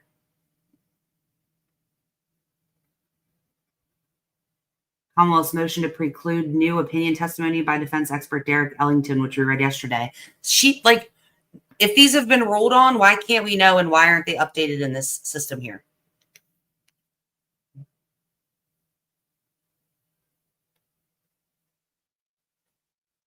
Why she's not putting it in there? Yeah. Let her be her court clerk. And nobody felt like they needed to ask about this, so I'm assuming they got an answer because they're not important. Right? I don't know. Well, that's why I said she said yesterday she was going to hear arguments on the Commonwealth motions, but she wanted to read them first. So she's like, I don't need to read them. You're good. Whatever you want to do, Hank, just do it. I'll figure out a way to make it work. And see, on June 3rd, what was that? That was yesterday. In that motion that we read of Hank's to preclude the new opinions of Ellington, he said that the defense indicated they intended to call Ellington today. And that didn't happen. Because she hasn't made a decision on it. Right? Well, because it was a half day. I mean, there was no time. It was a half day. Yeah, so I don't know. How are we ahead if they intended to call him today and we're leaving? They're not a fucking head. There's no way. Hank takes 20 bazillion years on cross-examination for no reason other than to hear himself talk. He really does. No way we're ahead. A huge portion of the time that we spend is literally him on cross. God, it's so annoying. It's so draining emotionally and physically.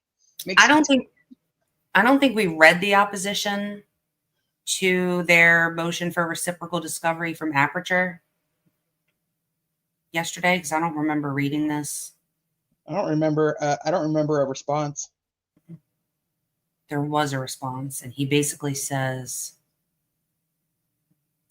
that the court ordered that Dr. Welcher may testify on rebuttal as a remedy for the defense's multiple deliberate Rule 14 violations in connection with their own expert ARCA. Dr. Welcher is presently engaged in additional testing for purposes of rebuttal to ARCA.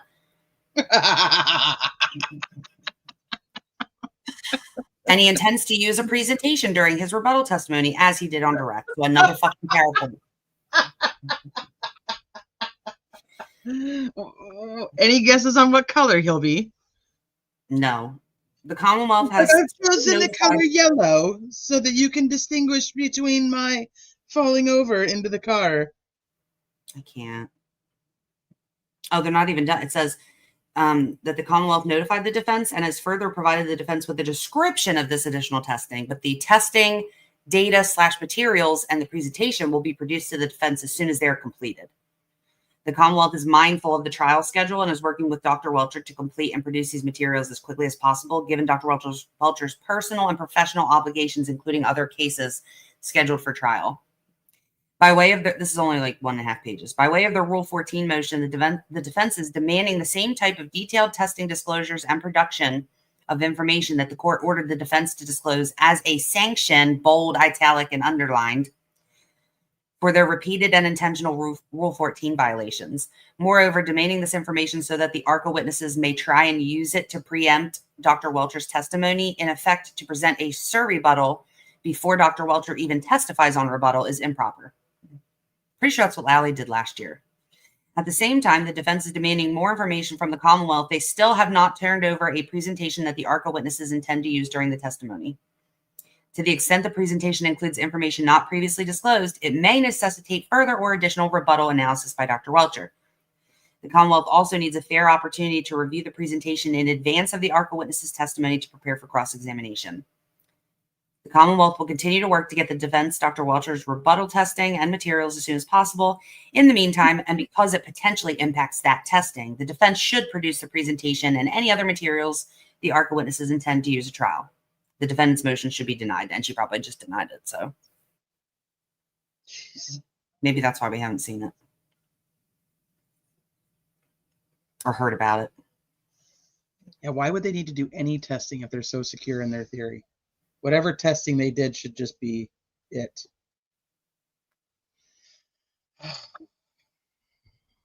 Can't stand this. How annoying. Hank annoys me so bad. He gets under my skin like you wouldn't believe. Yeah, I can't believe that we have to listen to more Welcher. Like, I don't ever want to see that guy's face again. Yeah. Me either. I hope that Jackson does the cross on rebuttal for Welcher. Just for entertainment purposes. I can't. They'll probably still let Alessi do it, though. But I just want Jackson to do it. I hope ARCA laughs at Dr. Welcher. I hope Dr. Wolf.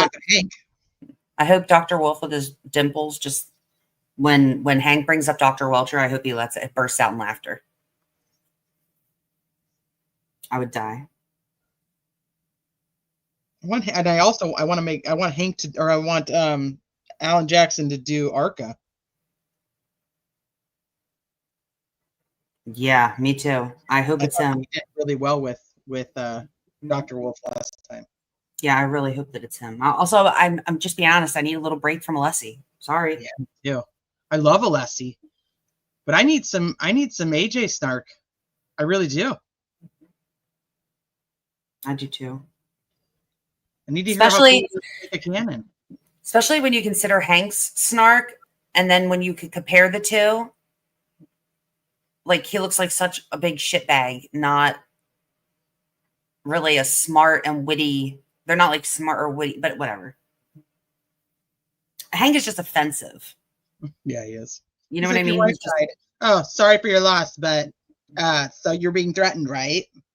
Yeah. You're being absolutely harassed. It was so disingenuous. He's a bitch.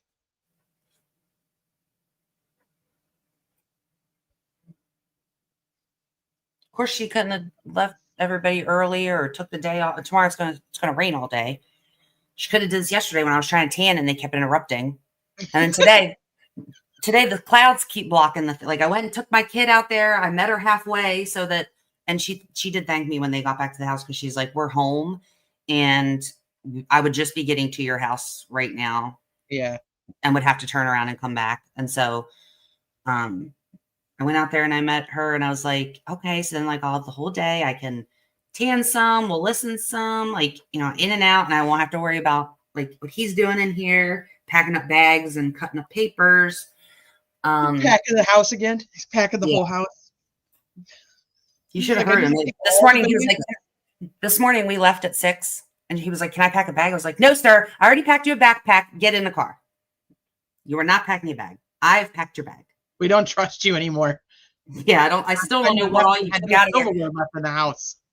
next week or while he's gone here, I'm going to be looking for something and I'm not going to be able to find it. And then I'll be like, oh, he packed it in that bag. He had like one shoe, a roll of toilet paper. He's just ridiculous. I'll have you know that when I was like 5, 6 years old, I ran away from home. And I went really, really far. I went to the corner because my mom made me mad. So I packed my suitcase and all I packed was my underwear. Mm-hmm.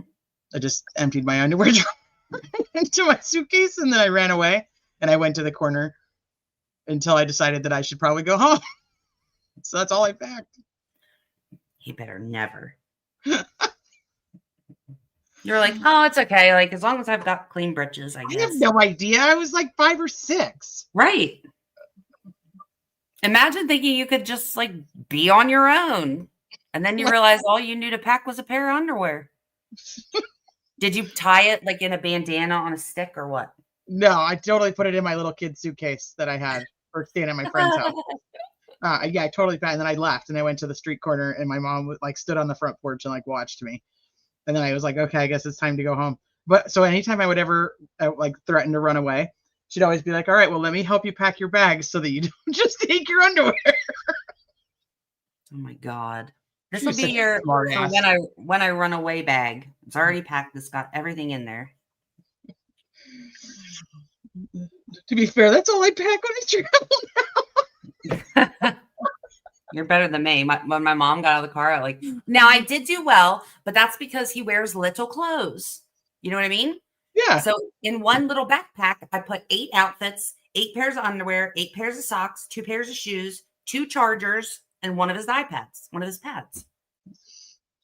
And she was like, you know, he has clothes up here. Why did you pack him 8 things, but no pajamas? You didn't pack him any pajamas? No. He was in that phase where he was like wearing the footy pajamas. Like we were nothing but footy pajamas, one-piece pajamas.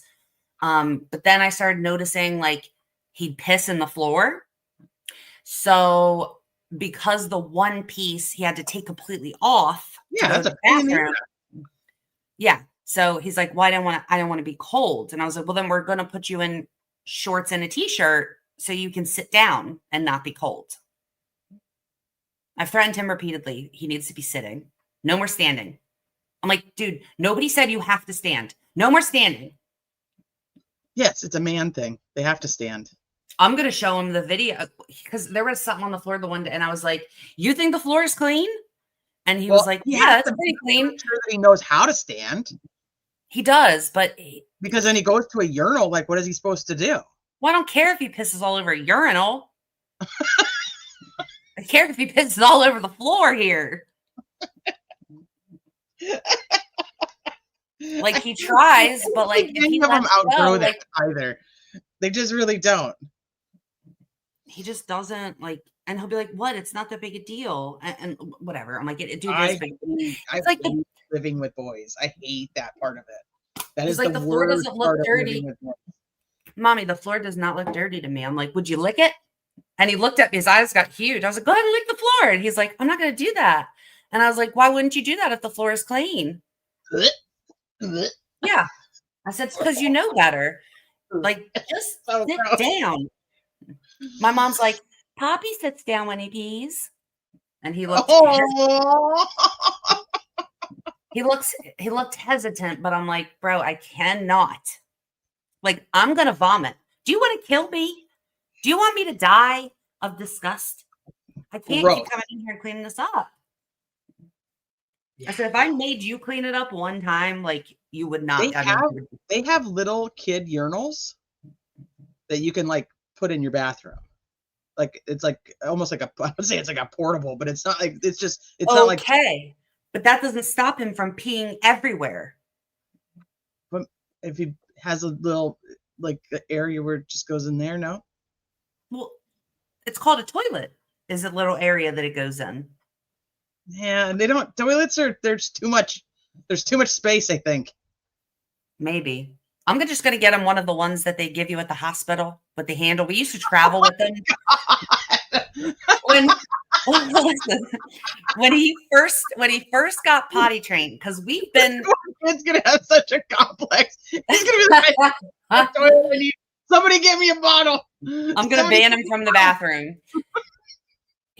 And it was good that we were used to it, because then he broke his leg, and when he broke his leg, he had the cast. It was all the way up to his like hip. I mean, it was all the way up his leg. And so like sitting on the toilet was very difficult for him. He would do it like if he had to poop, but he didn't sit properly because it was in the way, and then it would like cut into the back of his shungies, and he's like, this is not comfortable, mommy. So, but anyway, we traveled a lot too. From like the time he was born, we were driving up to see my mom, and that would, where we lived before, it'd be a 7-8 hour drive one way.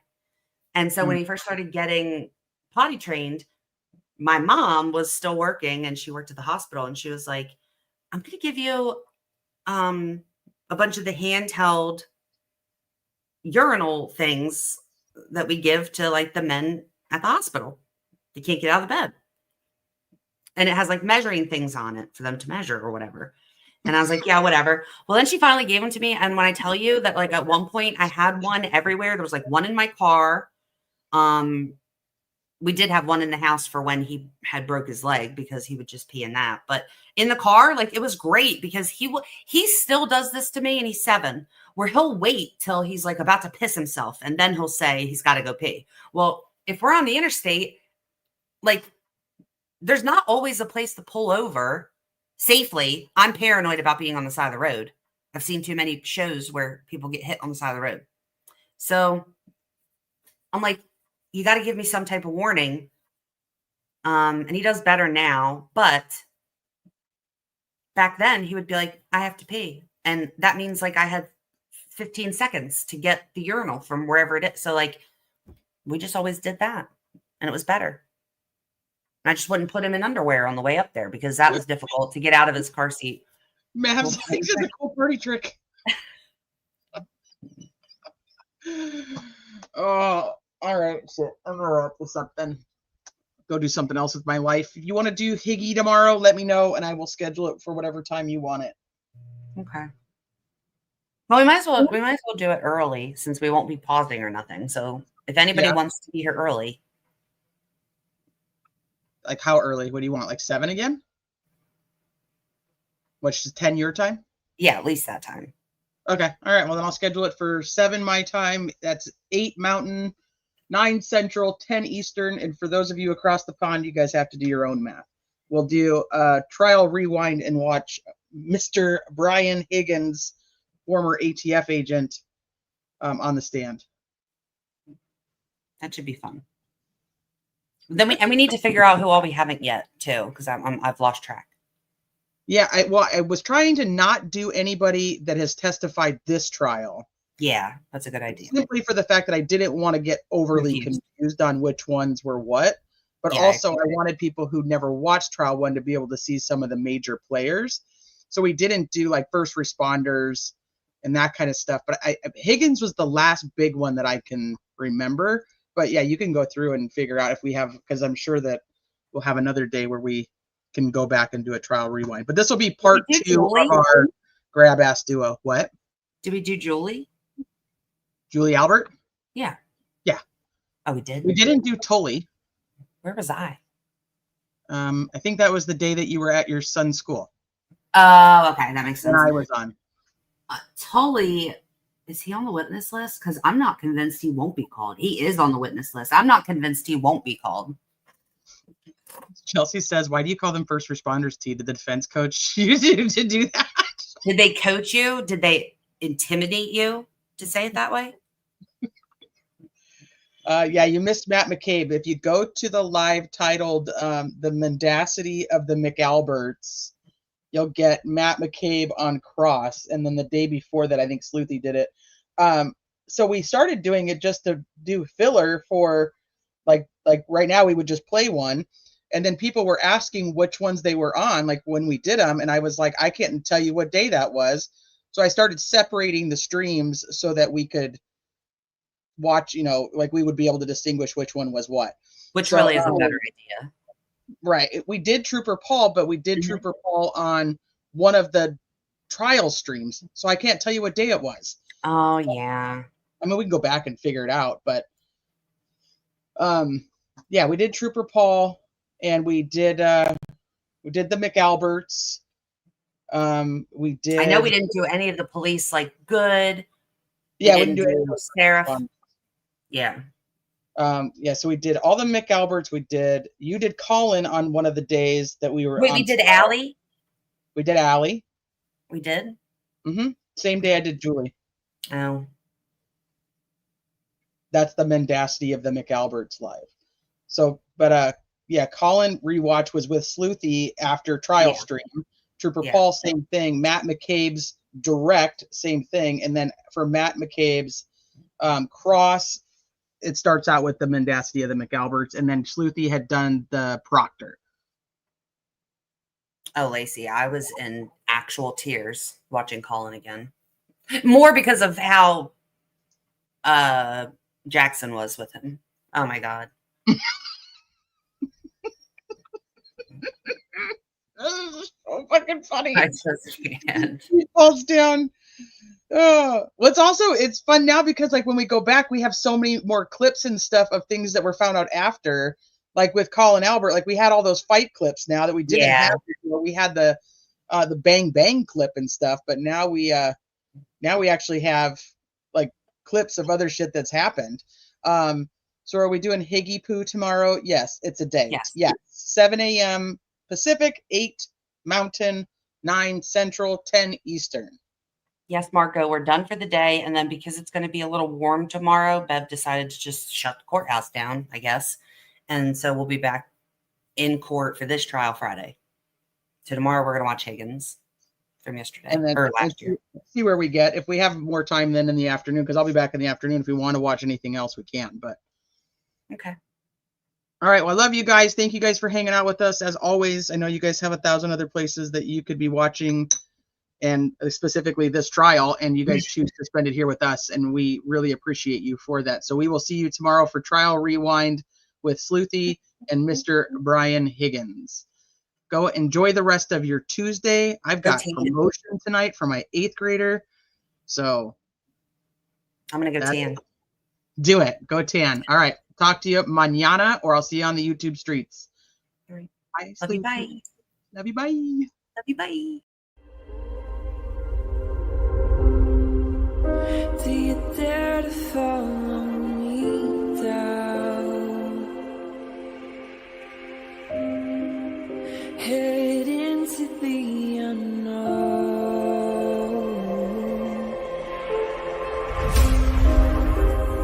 Down the rabbit hole.